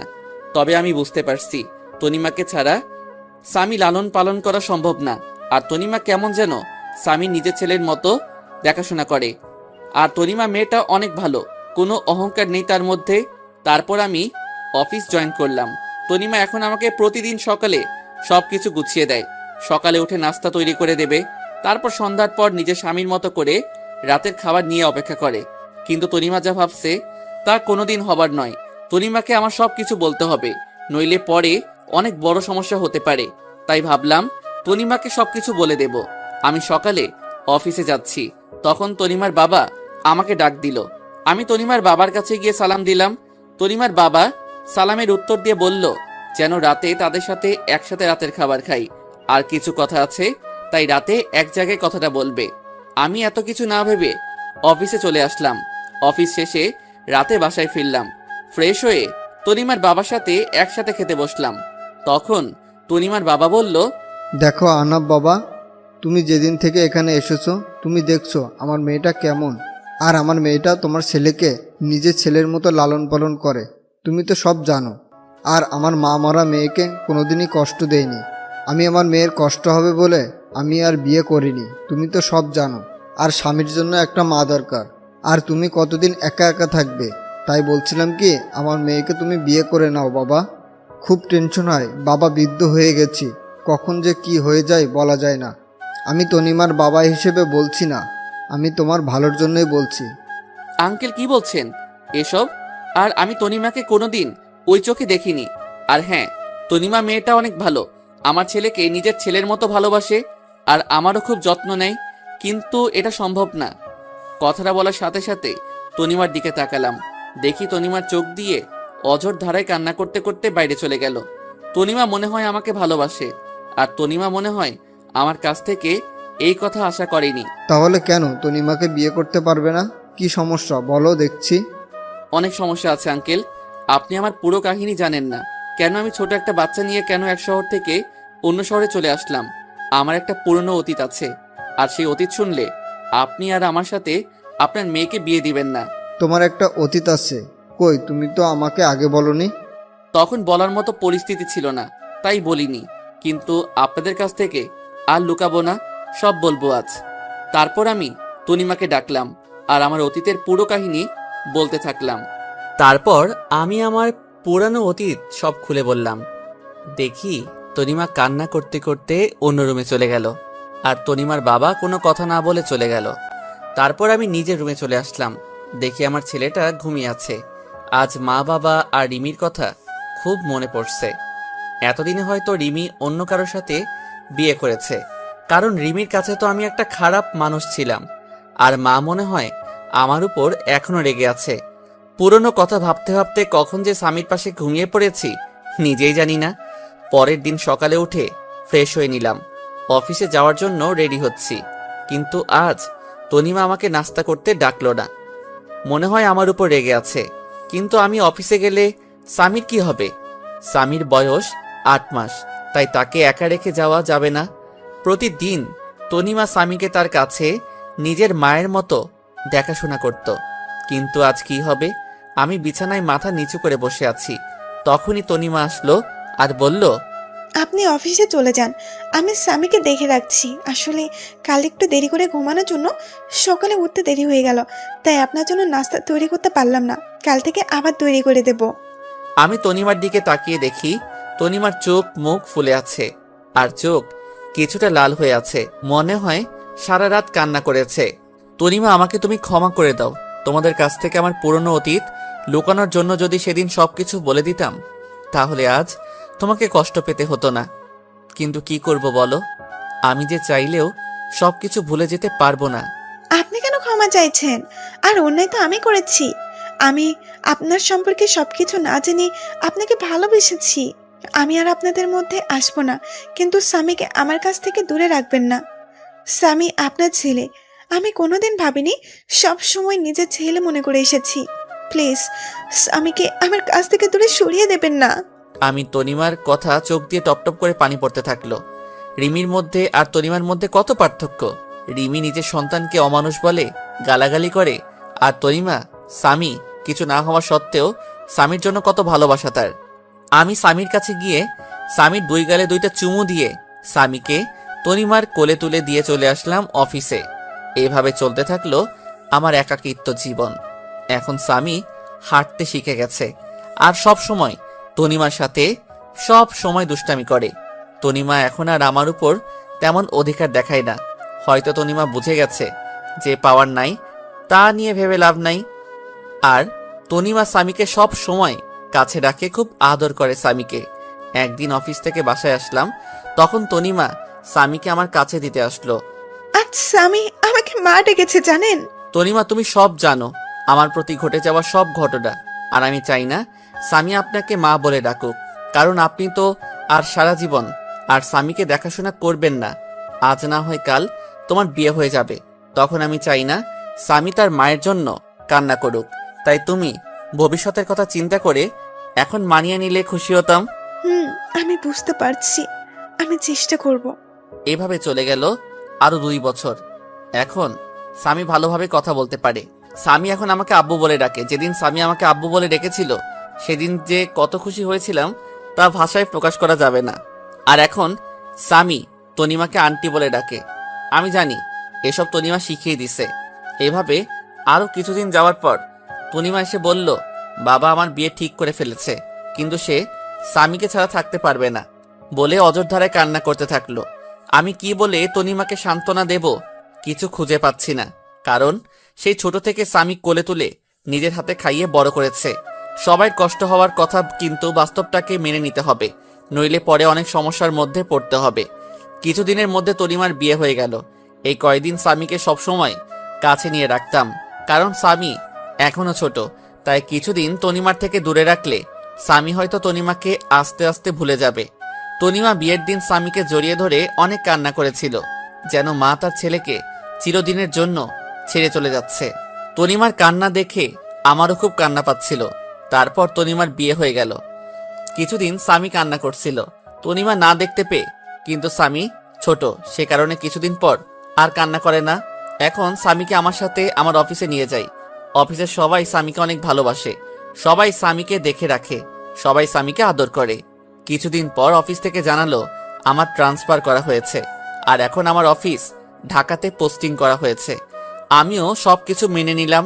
তনিমার বাবার কাছ থেকে বিদায় নিয়ে ঢাকাতে চলে আসলাম। তবে ঢাকাতে আসার আগে তনিমা কিভাবে খবর পেয়েছিল আমরা একেবারের জন্য ঢাকায় চলে যাচ্ছি, সেদিন তনিমা এসে স্বামীকে কোলে তুলে অনেক আদর করে আর বলে মাঝে যেন তার সাথে দেখা করি। তারপর আমরা ঢাকায় চলে আসি।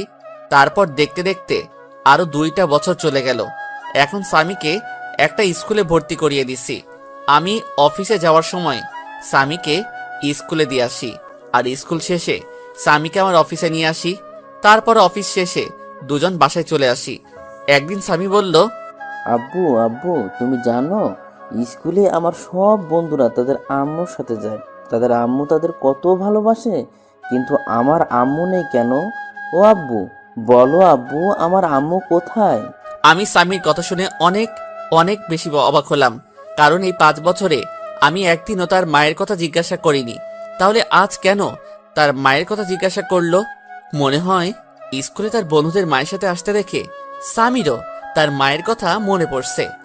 বাবা, তোমার আম্মু আমাদের উপর রেগে আছে, তাই আমাদের কাছে থাকে না। তোমার আম্মু আমাদের ছেড়ে দূরে কোথাও চলে গেছে। আব্বু আমাদের উপর কি কারণে রাগ করেছে? আমি কি ছোটবেলায় খুব দুষ্টুমি করতাম আম্মুর সাথে? না বাবা, তোমার আম্মু আমার উপর রেগে চলে গেছে। তোমার আম্মু ভালো না। আমার পিচ্চি বাবুটার কষ্ট বোঝে না, তাই তোমার আম্মু ভালো না। আব্বু তুমি কি বলেছিলে যে আম্মু রাগ করে চলে গেছে? আমার একটা রাজকুমারের খুব দরকার ছিল, কিন্তু তোমার আম্মু আমাকে দিতে রাজি ছিল না, তাই তোমার আম্মু রাগ করে চলে গেছে। আব্বু তাহলে তোমার আব্বু আম্মু কোথায়? তারা কেন আমাদের সাথে থাকে না? আমার আম্মু আব্বু আমাকে খুব ভালোবাসতো। ঠিক আমি যেভাবে তোমাকে আদর করি, ঠিক সেভাবে আমাকেও আদর করত। তাহলে তোমার আম্মু আব্বু কোথায়? আমি তো আমার আব্বুর সাথে থাকি, তুমি কেন তোমার আব্বুর সাথে থাকো না? তোমার আম্মুর জন্য আমার আম্মু আব্বু আমার উপর রেগে চলে গেছে। তাহলে আমার আম্মুর কাছে কোনোদিন যাব না। কেন যাবে না? তুমি তোমার আম্মুর কাছে, তুমি তো এইমাত্র বললে আমি আম্মুর কাছে যাব। না যাব না, আম্মু খুব খারাপ, অনেক পচা। আমার আম্মুর জন্য তোমার আম্মু আব্বু তোমার উপর রাগ করে চলে গেছে। পরে যদি আম্মুর জন্য তুমি যদি আমার উপর রেগে আমাকে ছেড়ে চলে যাও? না বাবা, তোমাকে ছেড়ে আমি কোথাও যাব না। উম্মা। আব্বু আমি তোমার আম্মুর আব্বুর কাছে যাব। কেন তুমি আমার আম্মু আব্বুর কাছে যাবে কেন? আমি তোমার আম্মু আব্বুর কাছে গিয়ে মাপ চাইবো, যেন আমার আব্বুর ওপর যেন আর রেগে না থাকে। না বাবা, তারা তোমার কথা শুনবে না। আমার উপর আমার আম্মু অনেক রেগে আছে। না আব্বু, আমি যাব আর তোমার আম্মুর কাছে পা জড়ি ধরে মাপ চাইবো, যেন তোমাকে মাপ করে দেয়। আচ্ছা বাবা, তোমার পরীক্ষা শেষ হলে নিয়ে যাব। ঠিক আছে বাবা। ঠিক আছে আব্বু। তাই বলে স্বামী শুয়ে পড়ল, আর আমি ভাবতে থাকলাম আমাকেও অনেক মা বাবাকে দেখতে ইচ্ছে করছে। অনেকদিন মা বাবাকে দেখিনি, তাই স্বামীর পরীক্ষা শেষ হলে কিছুদিনের জন্য আবার সেই নিজের চিরচেনা শহর যশোরে যাব। এতদিনে মনে হয় রিমি আর একটা বিয়ে করে স্বামীর সাথে সুখে শান্তিতে সংসার করছে। রিমি সুখে থাকলেই ভালো, আমি আর কারো প্রতি মায়া জন্মাতে দেব না। এক রিমিকে ভালোবেসে আমার জীবনটা শেষ করে দিয়েছে, আমার মা বাবার কাছ থেকে আলাদা করে দিছে। আমি আর আমার ছেলের মাঝখানে অন্য কাউকে আসতে দেব না। তারপর পুরনো কথা ভাবতে ভাবতে কখন যে ঘুমিয়ে পড়েছি ঠিক খেয়াল নেই। তারপর সকালে ফ্রেশ হয়ে স্বামীকে তৈরি করে স্বামীর স্কুলে নামিয়ে দিয়ে আমি অফিসে চলে আসলাম। এইভাবে দেখতে দেখতে স্বামীর পরীক্ষা শেষ হয়ে গেল, আর আমারও অফিস কিছুদিনের জন্য ছুটি নিয়ে আমার নিজের শহরে যাওয়ার জন্য ব্যাগপত্র গুছিয়ে নিলাম। পরের দিন রাত 12টার সময় ঢাকা টু যশোর 2টা টিকিট কিনে বাসে উঠে পড়লাম। আজ 5 বছর পর নিজের শহরে যাচ্ছি। মনের মধ্যে কেমন অন্যরকম একটা ভয় কাজ করছে। দীর্ঘ 6 ঘন্টা জার্নি করার পরে নিজের শহরে পৌঁছালাম। খুব ভালো লাগছে। অনেক দিন পর নিজের শহরে আসলাম। অনেক স্মৃতি জড়িয়ে আছে এই শহরের সাথে। তারপর একটা সিএনজি নিয়ে নিজের বাড়ির দিকে রওনা হলাম। 30 মিনিট পর আমার বাসার সামনে আসলাম। বাড়িটা এখনো আগের মতো রয়েছে। এবারও মনে হয় বাড়িতে চুনকাম করা হয়নি। আমি দরজার সামনে দাঁড়িয়ে কলিং বেল বাজালাম। কিছুক্ষণ পর দরজা খুলে গেল, আর আমি আমার মা দরজা খুলে দিল। মা আমাকে দেখে আমার দিকে অবাক দৃষ্টিতে তাকিয়ে আছে। মা আমাকে দেখে অঝোর ধারায় কান্না করে দিল আর আমাকে জড়িয়ে ধরে হাউমাউ করে কান্না করছে। আমিও 5 বছর পর মাকে দেখে আমিও কান্না করে দিলাম। আব্বু, তুমি কান্না করছো কেন? আর ইনি কি তোমার আম্মু? হঠাৎ করে স্বামী ডাকে আমাদের হুঁশ ফিরল। মা আমাকে ছেড়ে দিয়ে বলল, আমার দাদু ভাই। আমি মাথা ঝাঁকিয়ে ইশারা করে বললাম, হ্যাঁ।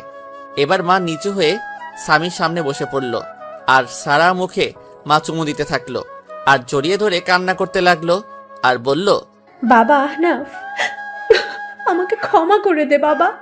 তোকে না বুঝে অনেক কষ্ট আর অবহেলা করেছি রে বাবা। আমাকে তুই মাফ করে দে। মা কি বলছো তুমি? ছেলের কাছে কোনো মা মাপ চাই? তুমি আমাকে মাফ করে দাও এই 5 বছর তোমাদেরকে ছেড়ে দূরে থাকার জন্য। তুমি কাঁদছো কেন আব্বুর আম্মু? তুমি আমার আব্বুর উপর এখনো রেগে আছো? আমার আব্বুকে তুমি মাফ করে দাও। না দাদু ভাই, তোমার আব্বুর উপর আমার কোনো রাগ নেই, তবে অনেক অভিমান রয়েছে। 5 বছর আমার কথা তার একবারও মনে পড়েনি। খুব অভিমান তোমার আব্বুর উপর। আমার উপরে কি রাগ আর অভিমান করে আছো তুমি? যদি রাগ থাকে তাহলে আব্বুর মতো আমাকেও মাফ করে দাও। না দাদু ভাই, তোমার উপর কোনো রাগ বা অভিমান নেই। তুমি তো আমার সোনা দাদু ভাই। তাহলে আজ থেকে আমি তোমাকে কি বলে ডাকবো? আমাকে দাদু ভাই বলে ডাকবে, কেমন? আচ্ছা দাদু ভাই, তাই বলবো। তারপর আমরা বাসার ভিতরে ঢুকে গেলাম। বাসাটা ঠিক আগের মতোই আছে, কিছু পরিবর্তন হয়নি, শুধু অবহেলাটা নেই। তারপর ব্যাগপত্র নিয়ে আমি আর স্বামী উপরে উঠে রুমে প্রবেশ করলাম। আর তখন আমি বেশ অবাক হলাম, মানে প্রচন্ড অবাক হলাম, কারণ আমি কোনোদিন ভাবতে পারিনি রিমি এখানে থাকবে। হ্যাঁ, রিমি দেখি বিছানায় বসে আছে। অন্যদিকে ফিরে আমরা এসেছি হয়তো এখনো জানে না, কিন্তু রিমি এই বাড়িতে কেন? রিমিকে তো আমি মুক্ত করে দিয়েছি, তাহলে রিমি কেন এখনো এই বাড়িতে পড়ে আছে? আব্বু চলো, দাঁড়িয়ে পড়লে কেন? স্বামীর কথা শুনে রিমি আমাদের দিকে ফিরল।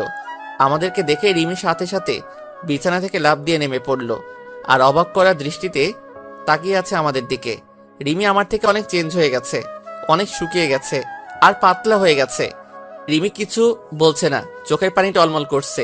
রিমি এবার দৌড়িয়ে এসে আমাকে জড়িয়ে ধরলো আর চিৎকার করে কান্না করতে থাকলো। রিমি আমাকে জড়িয়ে ধরে জোরে জোরে কান্না করছে আর আমার গালে হাত দিয়ে আমার কপালে 2 গালে দাড়িতে পাগলের মতো চুমু খেতে লাগলো আর শক্ত করে জড়িয়ে ধরে আছে। কোথায় ছিলে তুমি এই 5 বছর? তুমি চলে যাওয়ার পর তোমাকে আমি পাগলের মতো খুঁজেছি। জানো, তুমি চলে যাওয়ার পরে আমি পাগলের মতন হয়ে গেছিলাম। তোমাকে অবহেলা করতে করতে কখন যে ভালোবেসে ফেলেছিলাম নিজেই জানি না। কিন্তু আমাকে কি না বলতে দিয়ে আমাকে ছেড়ে চলে গেলে? খুব ভালোবাসি তোমাকে, প্লিজ আমাকে আর ছেড়ে চলে যেও না। আমি রিমিকে এক ঝটকায় সরিয়ে দিলাম আর বললাম, কে আপনি? আর আমাকে এভাবে জড়িয়ে ধরে কান্না করছেন কেন? আর কি সব ভালোবাসার কথা বলছেন? আমি কাউকে ভালোবাসতাম, এখন আর কাউকে ভালোবাসি না। রিমি আমার কথা শুনে যেন মনে হলো রিমির মাথায় যেন আকাশ ভেঙে পড়ল।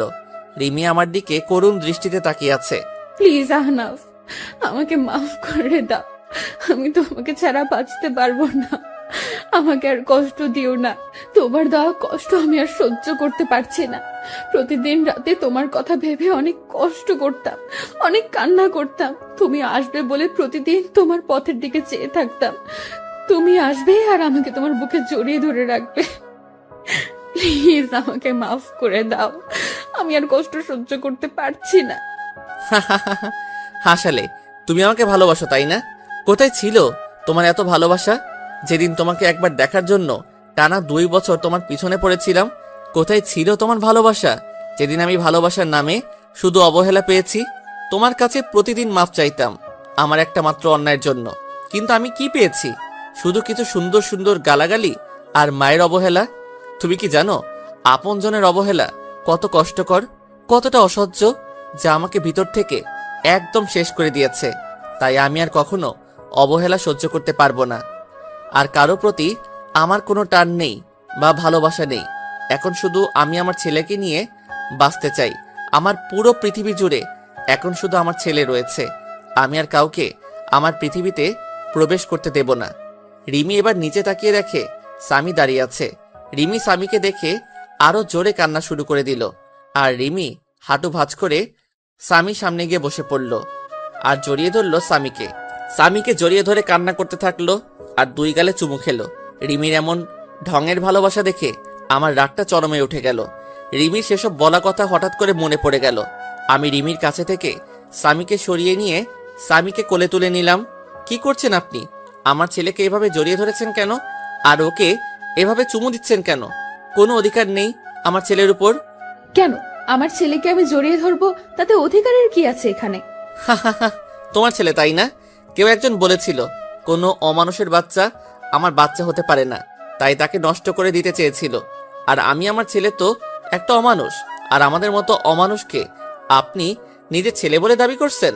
শুনে রাখুন, সামি শুধু আমার ছেলে আর কারো নয়। কেউ যদি আমার ছেলেকে আমার কাছ থেকে নিতে আসে তাহলে আমার থেকে কেউ খারাপ হবে না। এই বলে আমি ব্যাগপত্র আর সামিকে নিয়ে আমি আগে যেই রুমে থাকতাম সেই রুমে চলে আসলাম। রুমটা ঠিক আগের মতোই আছে। মনে হয় প্রতিদিন কেউ রুমটা নিজের মতো করে গুছিয়ে রাখতো। আর এদিকে রিমি কান্না করতে করতে নিচে নেমে সোজা মাকে জড়িয়ে ধরে কান্না করতে থাকলো। কি হয়েছে রিমি, কান্না করছো কেন? মা, আমি কি এতটাই খারাপ যে তোমার ছেলে আমাকে এতটা ঘৃণা করে? এমনকি আমার ছেলেকে আমি একটু জড়িয়ে ধরেছি বলে তোমার ছেলে বলল আমার ছেলের উপর নাকি আমার কোনো অধিকার নেই। তুমি বলো মা, আমার ছেলেকে আমি আদর করব না তো কে আদর করবে? আর তোমার ছেলে বলল আমি যেন আমার ছেলেকে স্পর্শ না করি। আহনাফ মনে হয় আগের কথা কিছু ভুলতে পারেনি, এখনো মনে হয় তোর উপর রেগে আছে, তাই হয়তো তোর সাথে এমন ব্যবহার করছে।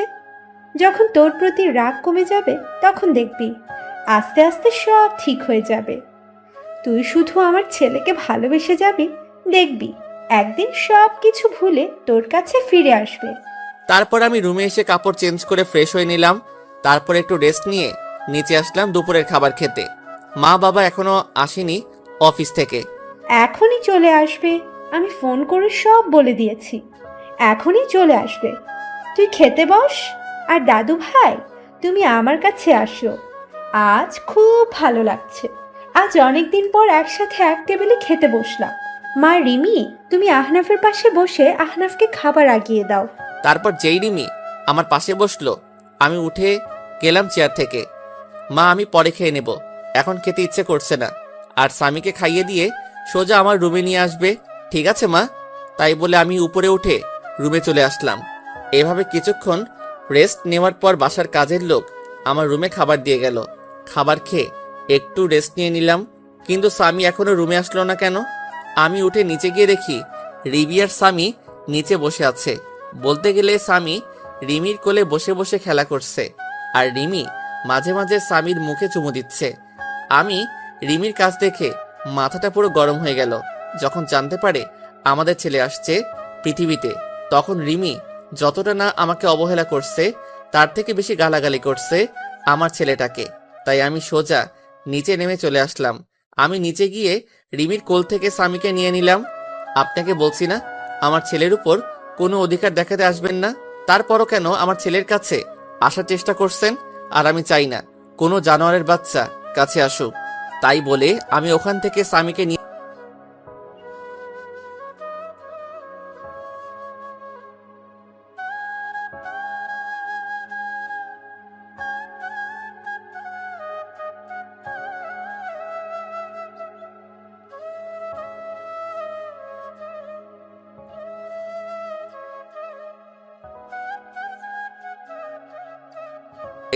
বাবাকে রুমে নিয়ে গেলাম।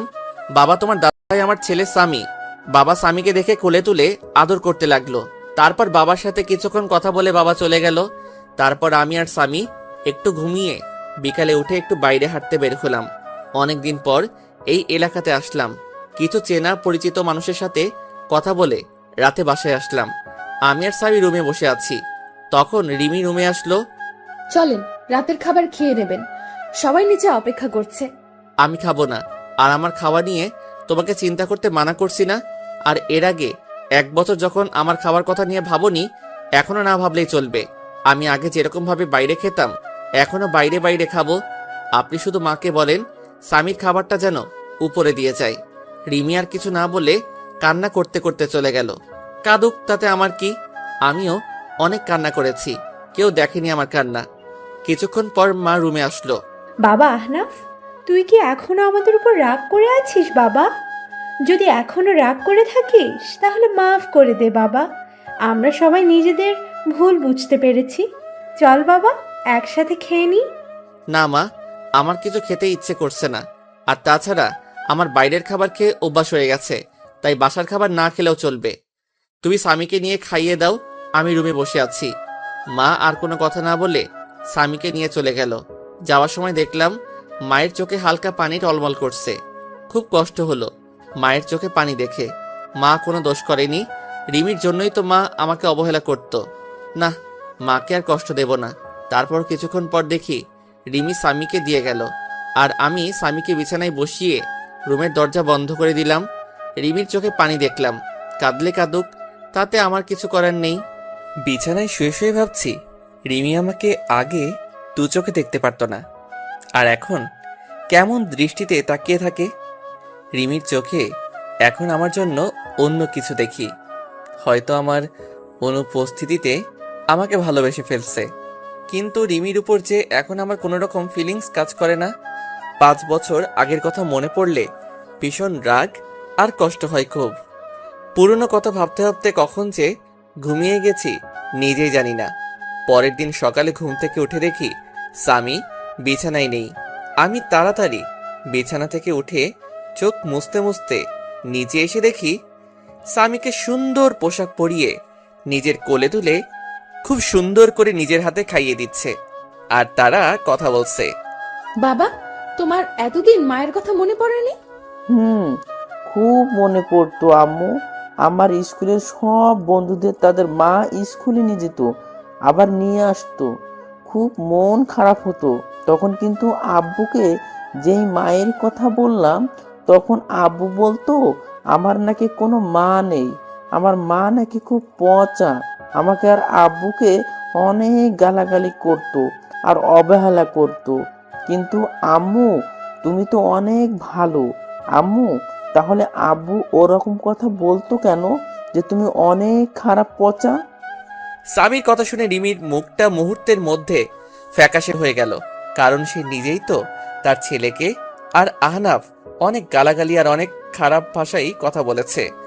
ভাবতেই চোখ দিয়ে 2 ফোঁটা নোনা জল বের হলো। আমি আর দাঁড়িয়ে না থেকে রিমির সামনে চলে গেলাম। এই যে মিস ভদ্রমহিলা, আপনার লজ্জা করে না পরের ছেলেকে আদর করতে? আর আমাদের মতো পাপী নোংরা মানুষকে স্পর্শ করলে আপনার আবার সমস্যা হবে। আর স্বামী, তোমাকে না বলছি আমাকে না বলে কোথাও যাবে না? তাহলে কেন এখানে আসছো?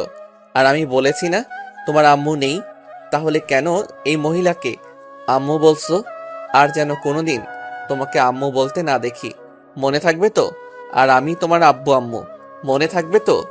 আব্বু, কিন্তু এই আম্মুটা বলেছে উনি নাকি আমার আম্মু, তাই আমি আম্মু বলে ডেকেছি। আর এই আম্মু আমার অনেক ভালোবাসে আর আদর করে, আমি আম্মু বলে ডাকি। চুপ, একদম চুপ। আর একবার আম্মু বলে তোমাকে একটা থাপ্পড় মারবো। স্বামী আমার ঝাড়ি শুনে ভয় পেয়ে গেল আর কান্না করতে লাগলো। প্লিজ স্বামীকে বকবেন না, ওর কোনো দোষ নেই। আমি ওকে জোর করে নিয়ে আসছি। আর ওকে কেন পাপী নোংরা বলছেন? ও তো একটা ছোট বাচ্চা। এই কথাটা আজ থেকে 5 বছর আগে আমার ছেলেকে বলেছিল। তখন সে একদম বাচ্চা ছিল, একদম নিষ্পাপ ছিল। এতটাই নিষ্পাপ ছিল যে তার তখনও জন্ম হয়নি। তখন থেকে সে অন্যায়ভাবে নিয়মিত অমানুষ পাপী জানোয়ার বলে স্বীকৃতি পেয়েছে। আমার কথা শুনে রিমি এবার মাথাটা নিচু করে জোরে জোরে কান্না করতে করতে ফ্লোরে বসে পড়ল আর কান্না করতে থাকলো। আমি স্বামীকে নিয়ে চলে আসলাম উপরে। স্বামী কান্না করতে করতে আমার কাঁধের উপর ঘুমিয়ে পড়েছে। আমি স্বামীকে বিছানায় রেখে ফ্রেশ হতে চলে গেলাম। ফ্রেশ হয়ে গুছিয়ে নিলাম, একটু বাবার অফিসে যাব। আজ অনেকদিন পর একটু অফিসে যাব, কিন্তু স্বামী ঘুমিয়ে পড়েছে। ওকে রেখে যাব নাকি সাথে নিয়ে যাব, এই নিয়ে চিন্তায় পড়ে গেলাম।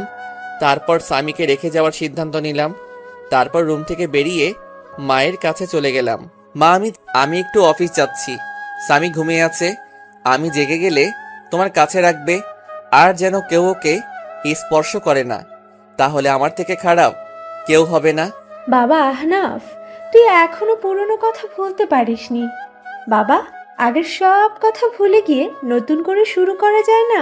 মা, আমি চাইলেও কিছু ভুলতে পারবো না, যার জন্য আমার জীবন থেকে 5টা বছর কষ্ট আর অবহেলায় কেটেছে। 5 বছর আমার মা বাবার সাথে সম্পর্ক বিচ্ছিন্ন করছে একটা নিষ্পাপ শিশু। তার জন্য 5 বছর মায়ের আদর থেকে বঞ্চিত হয়েছে। কিভাবে সবকিছু ভুলে যাব বলো মা? আমি এখানে আসতে চাইতাম না, শুধু স্বামী তোমাদের দেখবে বলে আসছি এখানে। আর যদি তোমরা মনে করো আমি এসে তোমাদেরকে আবার বিরক্ত করছি, তাহলে একবার বলো, এখনই চলে যাব, আবার চিরদিনের জন্য।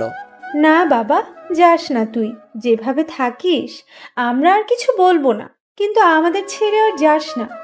আর কত কষ্ট দিবি এই মাটাকে? আমি কোনো কথা না বলে চলে আসলাম ওখান থেকে।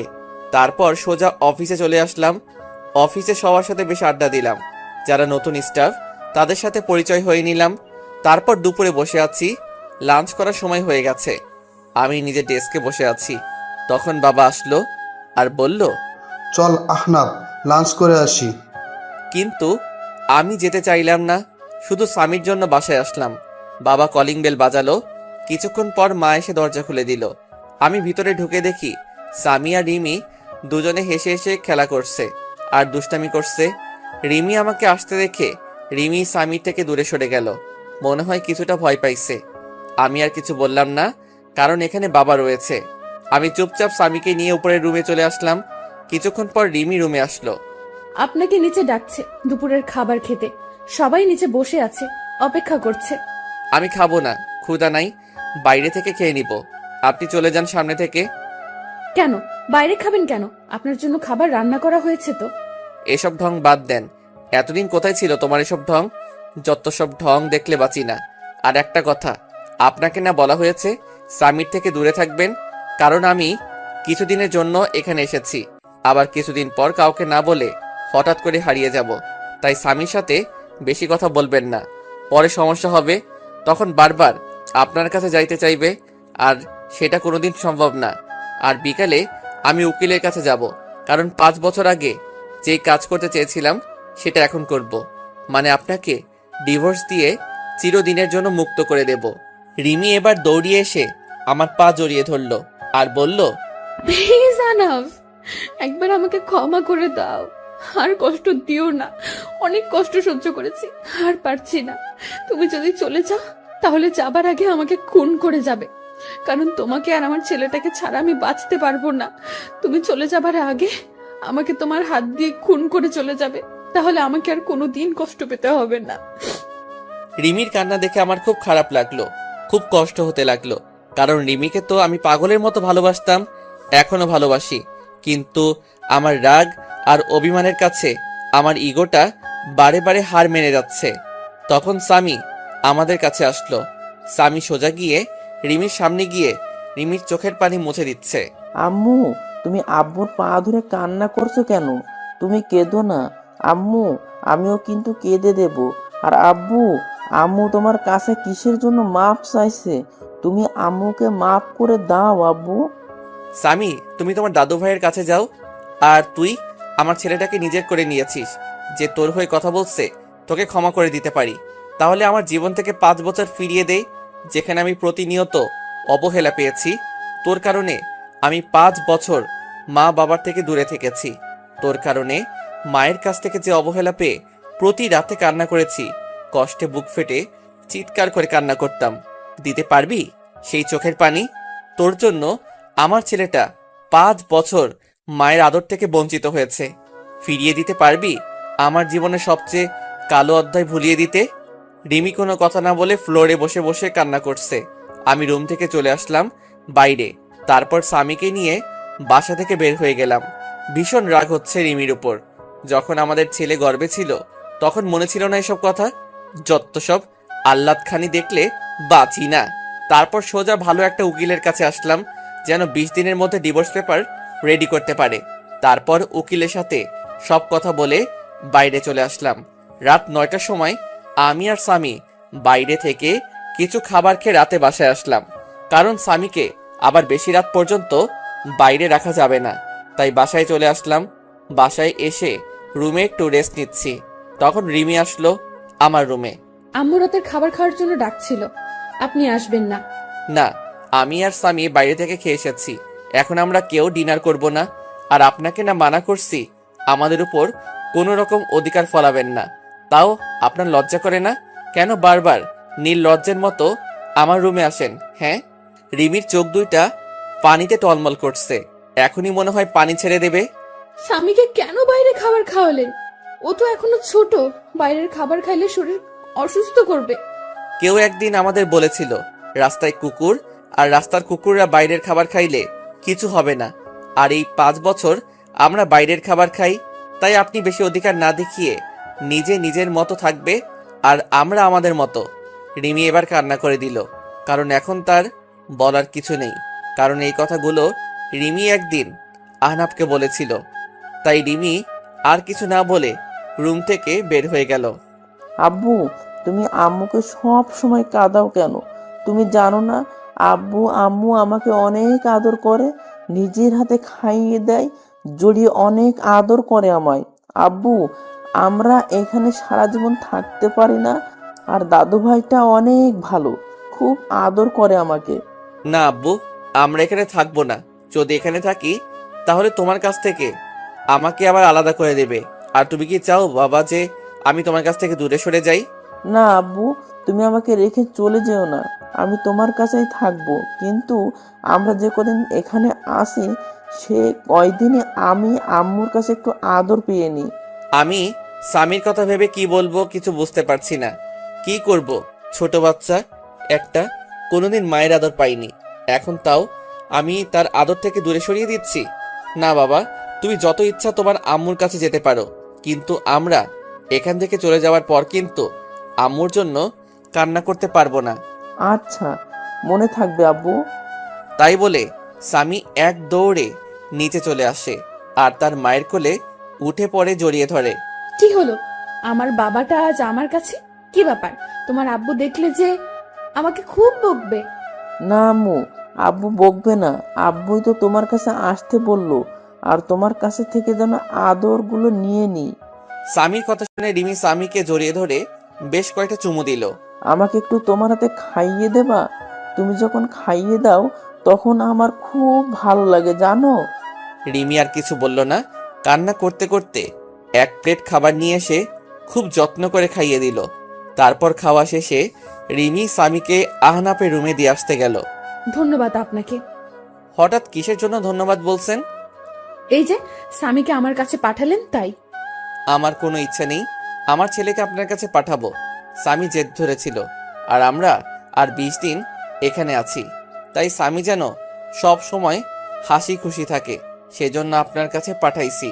আপনি যে আবার অন্য কিছু ভাববেন না। আর 20 দিন পর আমরা আবার চলে যাব। আর আমি উকিলের কাছে গিয়েছিলাম, বলছে 20 দিনের মধ্যে ডিভোর্স পেপার রেডি হয়ে যাবে। প্লিজ আপনি চলে যাবেন না, আমি স্বামীকে ছাড়া থাকতে পারবো না। দরকার হলে আমি স্বামীর আশেপাশে যাব না, তবু আপনি চলে যাবেন না। খুব কষ্টে কাটিয়েছি এই 5টা বছর, প্রতিটা রাতে আপনার জন্য কান্না করেছি, আর সব সময় দোয়া করেছি যেন আপনি আমার ছেলে সুস্থ থাকেন। আমি আর কোনো প্রকার অধিকার দেখাবো না, তবু আমাকে ছেড়ে চলে যাবেন না। আমি আর কোনো কথা না বলে ছাদে চলে আসলাম। এসে রিমির বলা কথাগুলো ভাবছি আর সিগারেট টানছি। তারপর রুমে এসে দেখি স্বামী ঘুমিয়ে পড়েছে। রিমি স্বামী পাশে শুয়ে স্বামীর মাথায় হাত বুলিয়ে দিচ্ছে। আমি রুমে আসার পরই রিমি বিছানা থেকে দাঁড়িয়ে গেল। এখন যাও, অনেক রাত হয়ে গেছে, ঘুমিয়ে পড়ো। আমি কি আজ স্বামীর পাশে ঘুমাতে পারি? প্লিজ মানা করবেন না। আপনি তো আমাকে ছেড়ে চলে যাবেন, শুধু এই কয়টা দিন আমাকে থাকতে দিন স্বামীর পাশে, আর তারপরে হয়তো আর কোনোদিন থাকা হবে না। যেখানে নিজের ছেলেকে আদর করতে পারমিশন নিতে হয় সে জীবন রেখে আর লাভ নেই। কি বলছেন? আমি তো একটা জানোয়ার, আর জানোয়ারের সাথে রাতে থাকতে পারবেন যদি আপনার দুর্বলতার সুযোগ নেই? আর আপনি তো একদিন বলেছিলেন আমাকে। পুরোনো কথা বলবেন না, খুব কষ্ট হয় পুরোনো কথা মনে করলে, যা আমার মনটাকে তিলে তিলে শেষ করে দিয়েছে। আপনার কোনো সমস্যা না হলে থাকতে পারেন। রিমি স্বামীর পাশে শুয়ে পড়ল। আর আমি সোফায় শুতে যাব। তখন আপনি সোফায় শুতে যাচ্ছেন কেন? বিছানায় আসেন। বিছানায় ঘুমালে আবার আমাদের মতো অমানুষ নিজেকে কন্ট্রোল করতে পারবো না। তার থেকে আপনি বিছানায় ঘুমান, আমি সোফায় ঘুমাই। রিমি কিছু না বলে বিছানায় ঘুমিয়ে পড়লো। রিমি খুব গল্পটি কষ্ট ভালো হচ্ছে। লাগলে লাইক এতদিন শেয়ার আহনাফের কমেন্ট জন্য করবেন। অপেক্ষা আর হ্যাঁ, করলো যে আমাদের আহনাফকে চ্যানেলটি ভালোবেসে সাবস্ক্রাইব আবার সুখে করবেন। শান্তিতে সংসার করবে। কিন্তু আহনাফ তার রাগ আর অভিমানের কাছে হার মেনে গেল। এদিকে আহনাফ ভাবছে রিমি এখন আর আগের মতো নেই। রিমি অনেক চেঞ্জ হয়ে গেছে। সব সময় আমার পাশে থাকতে চাই, কিন্তু আমি আসতে দেই না। রিমি মনে হয় আমাকে ভালোবাসে, অনেক ভালোবাসে হয়তো। পরের দিন আমার একটু তাড়াতাড়ি ঘুমটা ভেঙে গেল। আমি বিছানার দিকে তাকিয়ে দেখি স্বামী রিমিকে জড়িয়ে ধরে ঘুমিয়ে আছে। রিমির চোখ দুটো ফুলে আছে, মনে হয় সারা রাত কান্না করেছে। চুলগুলো এলোমেলোভাবে রিমির মুখের উপর আছে। খুব মায়াবী লাগছে রিমিকে। আর স্বামী যেন মনে হয় সব থেকে বেশি খুশি, কারণ স্বামী তার মায়ের বুকে পরম যত্নে ঘুমিয়ে আছে। খুব ভালো লাগছে দেখে মা ছেলের ঘুমন্ত চেহারা। আমি বাথরুমে ঢুকলাম ফ্রেশ হয়ে এসে দেখি স্বামী আর রিমি দুজনে দুষ্টামি করছে। আমাকে দেখে রিমি চুপ হয়ে গেল। আমি বাইরে বের হয়ে আসলাম। বাইরে থেকে হালকা নাস্তা করে বাসায় চলে আসলাম। বাসায় এসে দেখি রিমি, মা আর স্বামী তিনজনে বসে বেশ আড্ডা দিচ্ছে। বাবা আহনাফ, সকালে নাস্তা না করে কোথায় গিয়েছিলি? বাইরে গিয়েছিলাম নাস্তা করতে, তাই দেরি হয়ে গেল। বাইরে কেন নাস্তা করবি? আমি তো তোর জন্য নাস্তা তৈরি করেছি। এই বাড়িতে আমার জন্য আবার নাস্তা তৈরি হলো কবে থেকে? এমন করে কেন বলছিস বাবা? মানুষ মাত্রই তো ভুল করে, তাই বলে তুই আমাদের ক্ষমা করে দিবি না? আমি সবাইকে ক্ষমা করে দিয়েছি।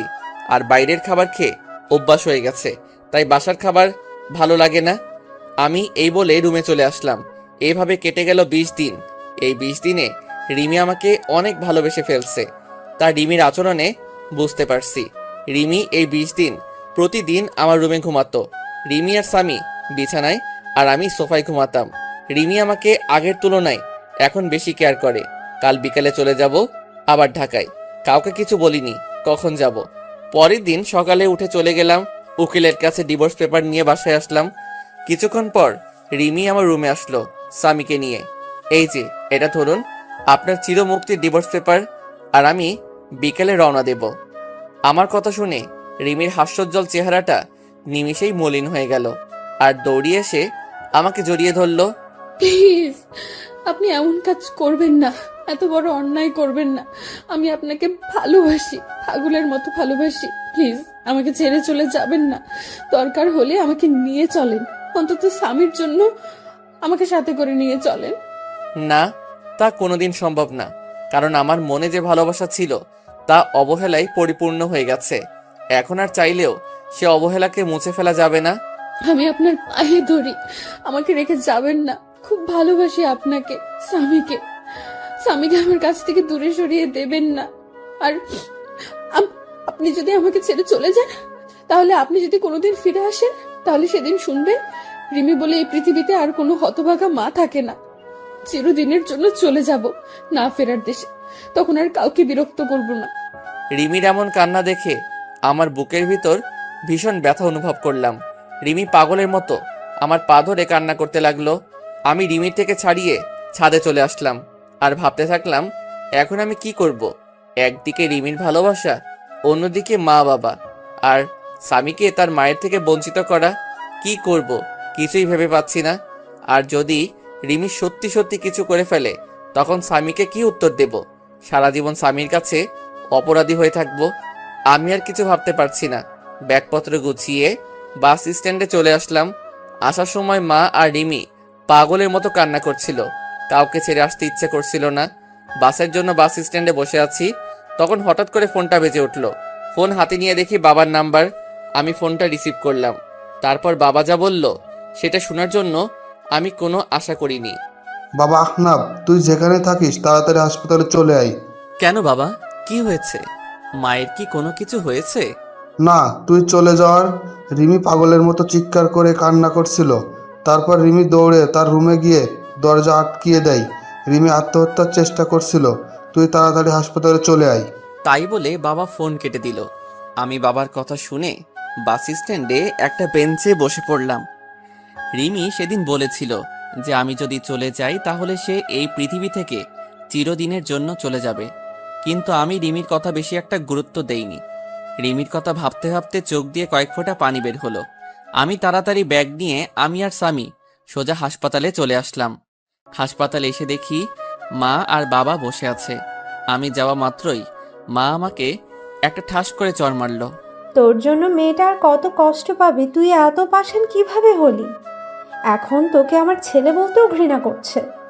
একজন মায়ের কাছ থেকে তুই তার বাচ্চা নিয়ে দূরে চলে গেছিস। তুই জানিস এটা কোনো মা সহ্য করতে পারবে না।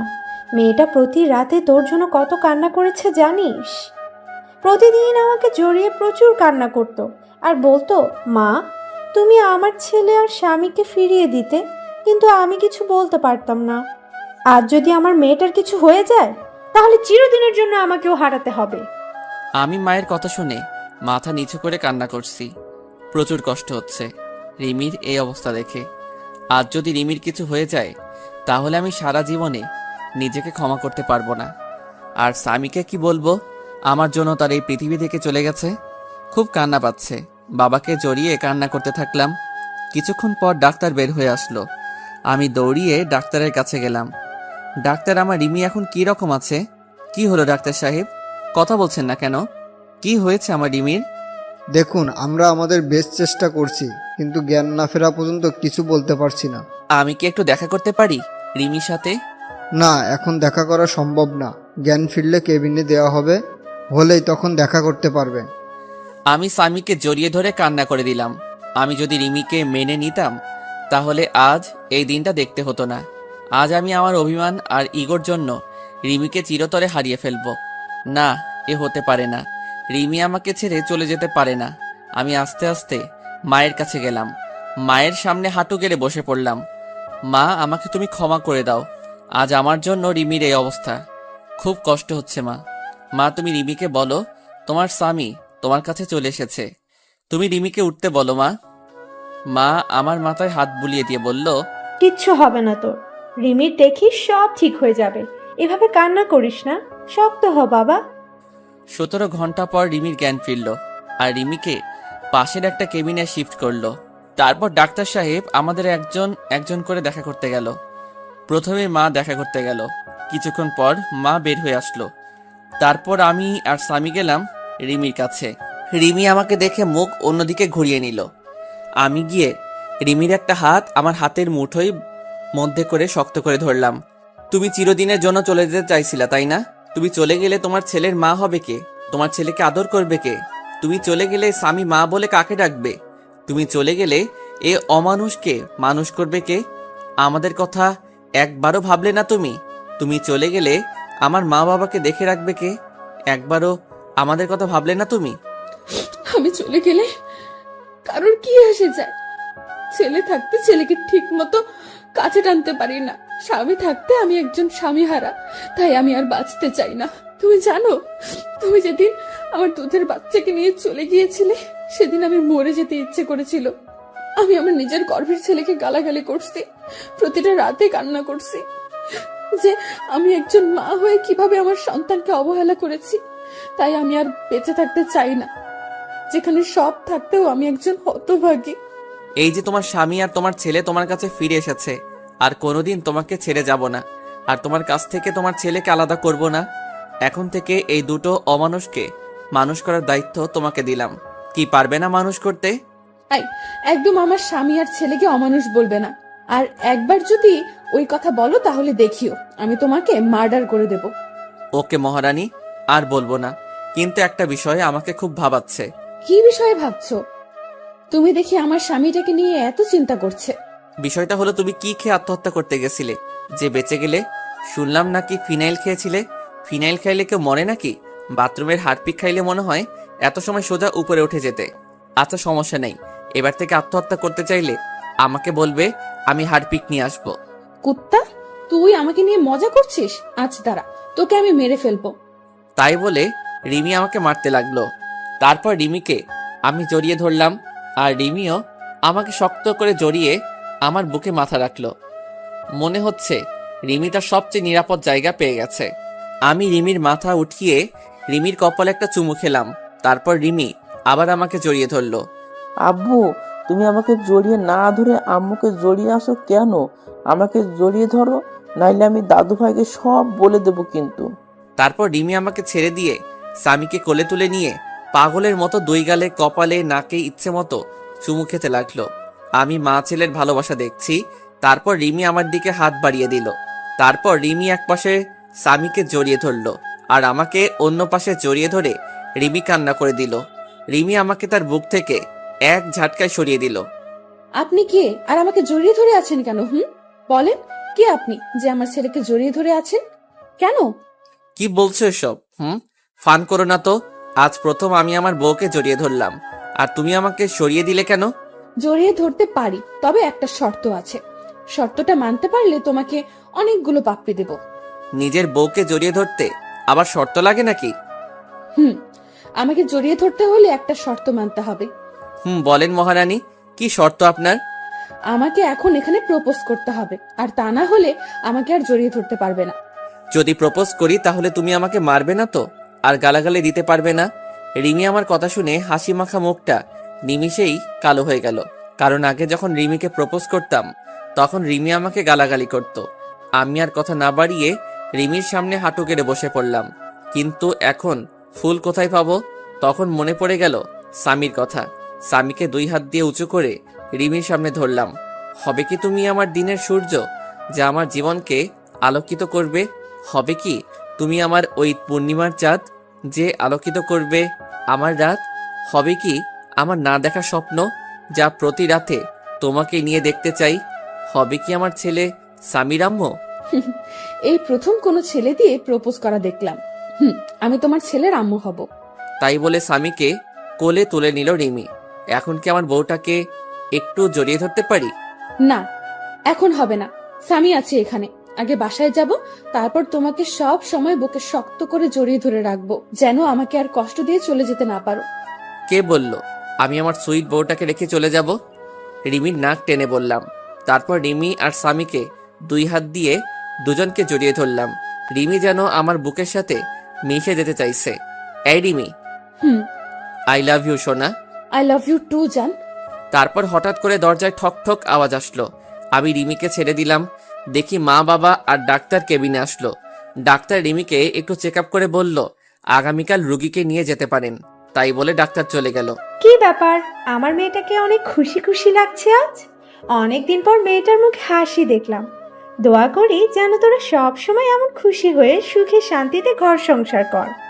রিমি মায়ের কথা শুনে কিছুটা লজ্জা পেল। কিছুক্ষণ পর একটা মহিলা এসে রিমিকে জড়িয়ে ধরে কান্না করে দিল। রিমিও সেই মহিলাকে জড়িয়ে ধরে অঝোর ধারায় কান্না করে দিল। আমি আস্তে আস্তে বাবার কাছে গেলাম। বাবা, এই মহিলাটা আবার কে? একে তো কোনোদিন দেখিনি। আরে বলদের বাচ্চা বলদ, এটা রিমির মা, তোর একমাত্র শাশুড়ি আম্মা হয়। কি? আগে বলবে তো যে ইনি আমার শাশুড়ি হয়। আসলে রিমির মাকে কোনোদিন দেখিনি, তাই চিনতে পারছি না। আমি তাড়াতাড়ি গিয়ে রিমির মার পা ধরে সালাম করলাম। রিমির মা আমাকে দেখে কান্না করে দিল। তারপর কিছুক্ষণ গল্প করে সবাইকে বাসায় পাঠিয়ে দিলাম। মায়ের সাথে স্বামীকেও বাসায় পাঠিয়ে দিলাম। আমি সারা রাত রিমির পাশে থাকবো, তাই সবাইকে বাসায় পাঠিয়ে দিলাম। এই, তোমার ক্ষুধা পেয়েছে না? না, আমার ক্ষুধা নাই, তবে কেউ যদি আমাকে নিজের হাতে খাইয়ে দিত তাহলে একটু খাইতাম আর কি। এত ঢং না করে সোজাসুজি ভাবে বললেই হতো। কি আমি ঢং করছি? দাঁড়া, ওখানে আমি আসছি। আমি আর দাঁড়িয়ে না থেকে বাইরে এসে কিছু খাবার আর ফলের জুস কিনে রিমির কাছে আসলাম। তারপর রিমির হাত ধরে রিমিকে উঠালাম। তারপর একটু একটু করে খাইয়ে দিলাম। আমি রিমিকে খাওয়াচ্ছি আর রিমি আমার দিকে এক দৃষ্টিতে আমার দিকে তাকিয়ে আছে, আর চোখ দিয়ে টপ টপ করে পানি পড়ছে। আমি রিমির চোখে পানি মুছিয়ে দিলাম। এই পাগলি, কাঁদছো কেন তুমি? তুমি যদি আমার উপর রাগ করো আবার চলে যাও, আমি সেদিন সত্যি সত্যি মরে যাব। দূর পাগলি, কোথাও যাব না তোমাকে ছেড়ে। খুব ভালোবাসি তো পাগলিটাকে, তাই আর ছেড়ে যাব না। তারপর রিমি আমাকে একটু খাইয়ে দিল। তারপর রিমির বেডের পাশে একটা এক্সট্রা বেড আছে। আমি রিমির কপালে একটা চুমু দিয়ে পাশের বেডে ঘুমাতে যাব। তখন রিমি বলল, কোথায় যাচ্ছ তুমি? কেন, আমি ঘুমাবো তো, তুমি ওখানে ঘুমাও, আমি এখানে ঘুমাই। রিমি এবার রাগ করে কোনো কথা না বলে মুখটা অন্যদিকে ঘুরে বসে পড়ল। আমি রিমির কাছে গিয়ে রিমিকে আমার দিকে ফিরিয়ে বললাম, এই পাগলি, রাগ করছো কেন? হঠাৎ করে মুখটা বাংলা পাঁচের মতো করলে কেন? রিমি আমাকে জড়িয়ে ধরে আহ্লাদি কণ্ঠে বলল, আমার সাথে আমার বেডে ঘুমাবে তুমি। খুব জড়িয়ে ধরে ঘুমাতে ইচ্ছে করছে। তোমার বুকে একটু মাথা রেখে ঘুমাতে দিবা? তারপর পাগলিটাকে বুকে জড়িয়ে ধরে ঘুমিয়ে পড়লাম। পাগলিটা আমার জড়িয়ে ধরে মনে হলো রিমি আজ পৃথিবীর সবচেয়ে খুশি। তার পরের দিন সকালে ঘুম থেকে উঠে দেখি রিমি রাতের মতো জড়িয়ে ধরে ঘুমিয়ে আছে, কিন্তু রাতের থেকে এখন বেশি শক্ত করে জড়িয়ে শুয়ে। তারপর রিমির কপালে একটা চুমুকে যেই উঠতে যাব, তখন রিমি উঠতে দিল না। তুমি কখন জাগলে? আমি তো দেখলাম তুমি ঘুমিয়েছিলে। আমি অনেক আগে উঠেছি, কিন্তু ডাকিনি, কারণ আজ সারা দিন তোমার বুকে শুয়ে থাকবো। তারপর বাসা থেকে সবাই নিতে আসলো আমাদের। তারপর আমরা সবাই বাসার উদ্দেশ্যে রওনা দিলাম। স্বামী তার মায়ের কোলে শুয়ে আছে, আর রিমি স্বামীর মাথায় হাত বুলিয়ে দিচ্ছে। তারপর বাসায় এসে গোসল করে যেই বের হব, তখন রিমি আবার আমার সামনে এসে জড়িয়ে ধরল। কি ব্যাপার, আমার পাগলি বউটা আজ মনটা হচ্ছে খুব ভালো। তুমি সবসময় পাশে থাকলে আমি সবসময় খুশি থাকবো। তারপর দুপুরে খাবার খাওয়ার সময় আমি রুমে বসে আছি, তখন রিমি রুমে আসলো। আমি বিছানায় শুয়েছিলাম, রিমি আমার মাথার কাছে আমার মাথায় হাত বুলিয়ে দিচ্ছে। একটা কথা বলবো, রাখবে কথাটা? আমি রিমির হাত জড়িয়ে ধরে বললাম, বলো। এতে আবার অনুমতি নেওয়ার কি আছে? না, তুমি আগে বলো যে আমার কথাটা রাখবে। আচ্ছা ঠিক আছে, তোমার কথা রাখবো, এবার বলো। চলো নিচে চলো, আজ সবাই একসাথে বসে লাঞ্চ করব। আমি রিমির কথা শুনে ফিক করে হেসে দিলাম। এইটুকু কথা বলবে তাও আবার ভয় পাচ্ছে। আচ্ছা, তোমার কথা রাখতে তবে একটা শর্ত আছে। তুমি যদি শর্তটা মানতে পারো তাহলে সবাই একসাথে লাঞ্চ করব। তোমার আবার কি শর্ত? বলো, কি শর্ত তোমার?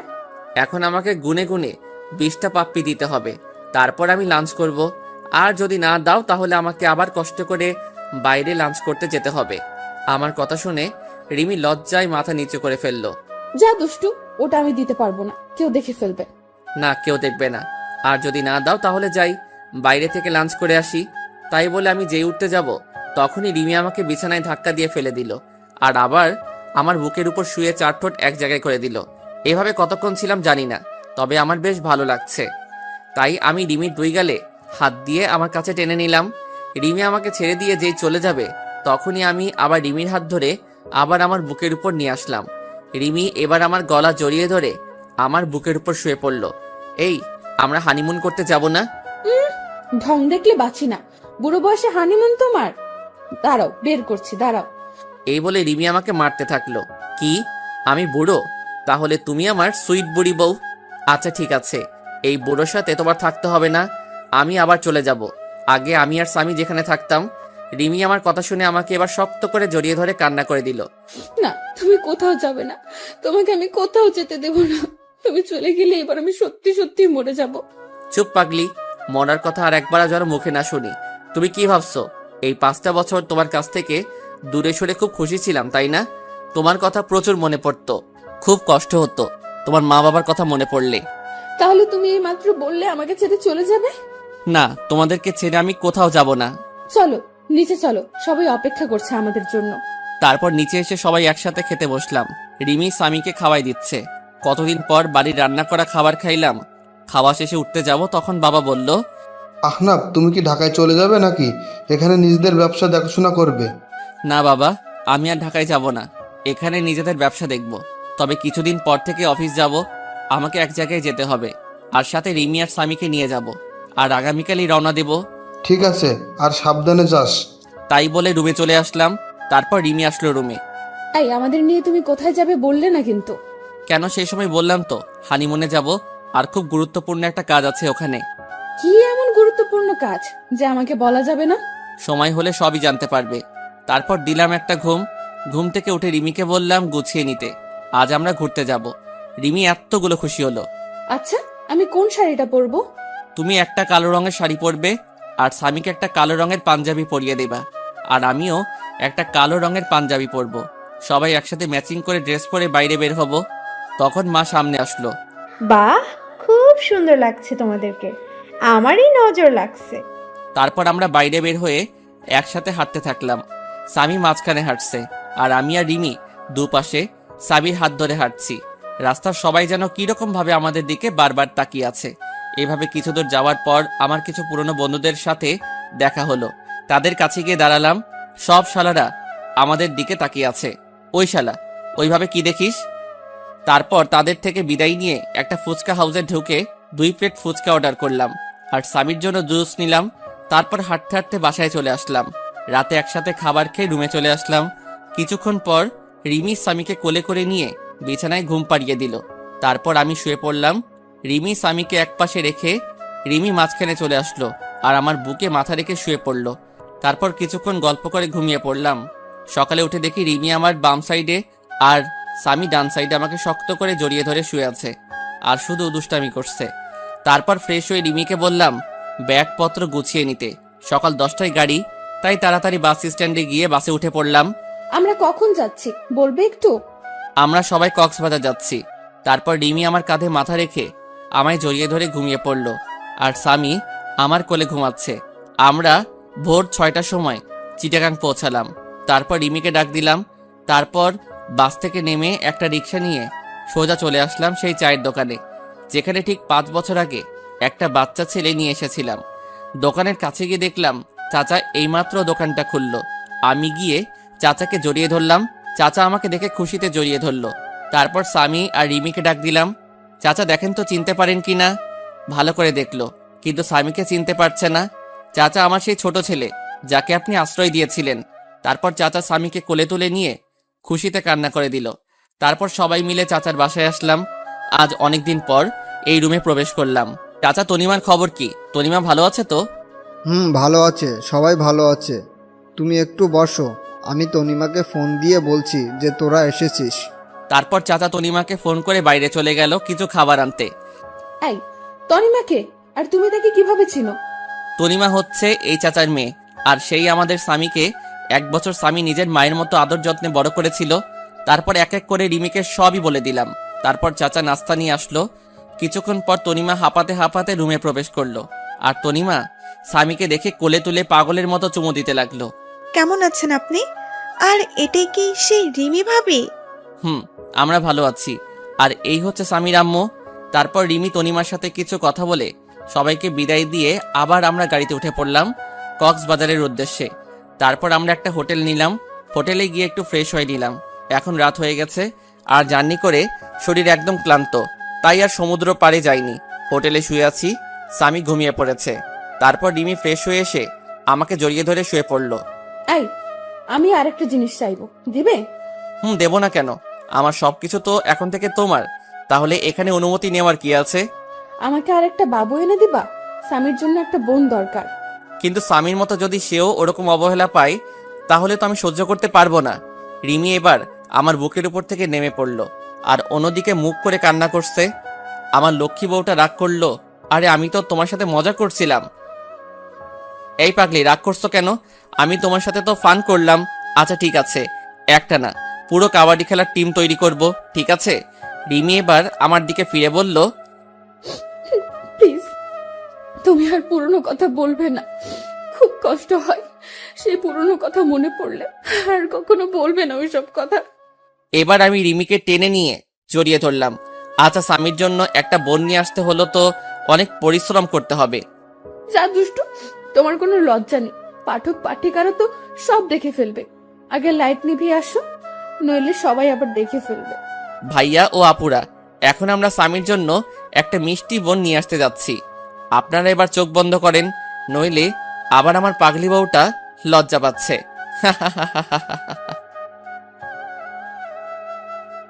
গল্পটি ভালো লাগলে লাইক, শেয়ার, কমেন্ট করবেন। আর হ্যাঁ, আমাদের চ্যানেলটি সাবস্ক্রাইব করবেন।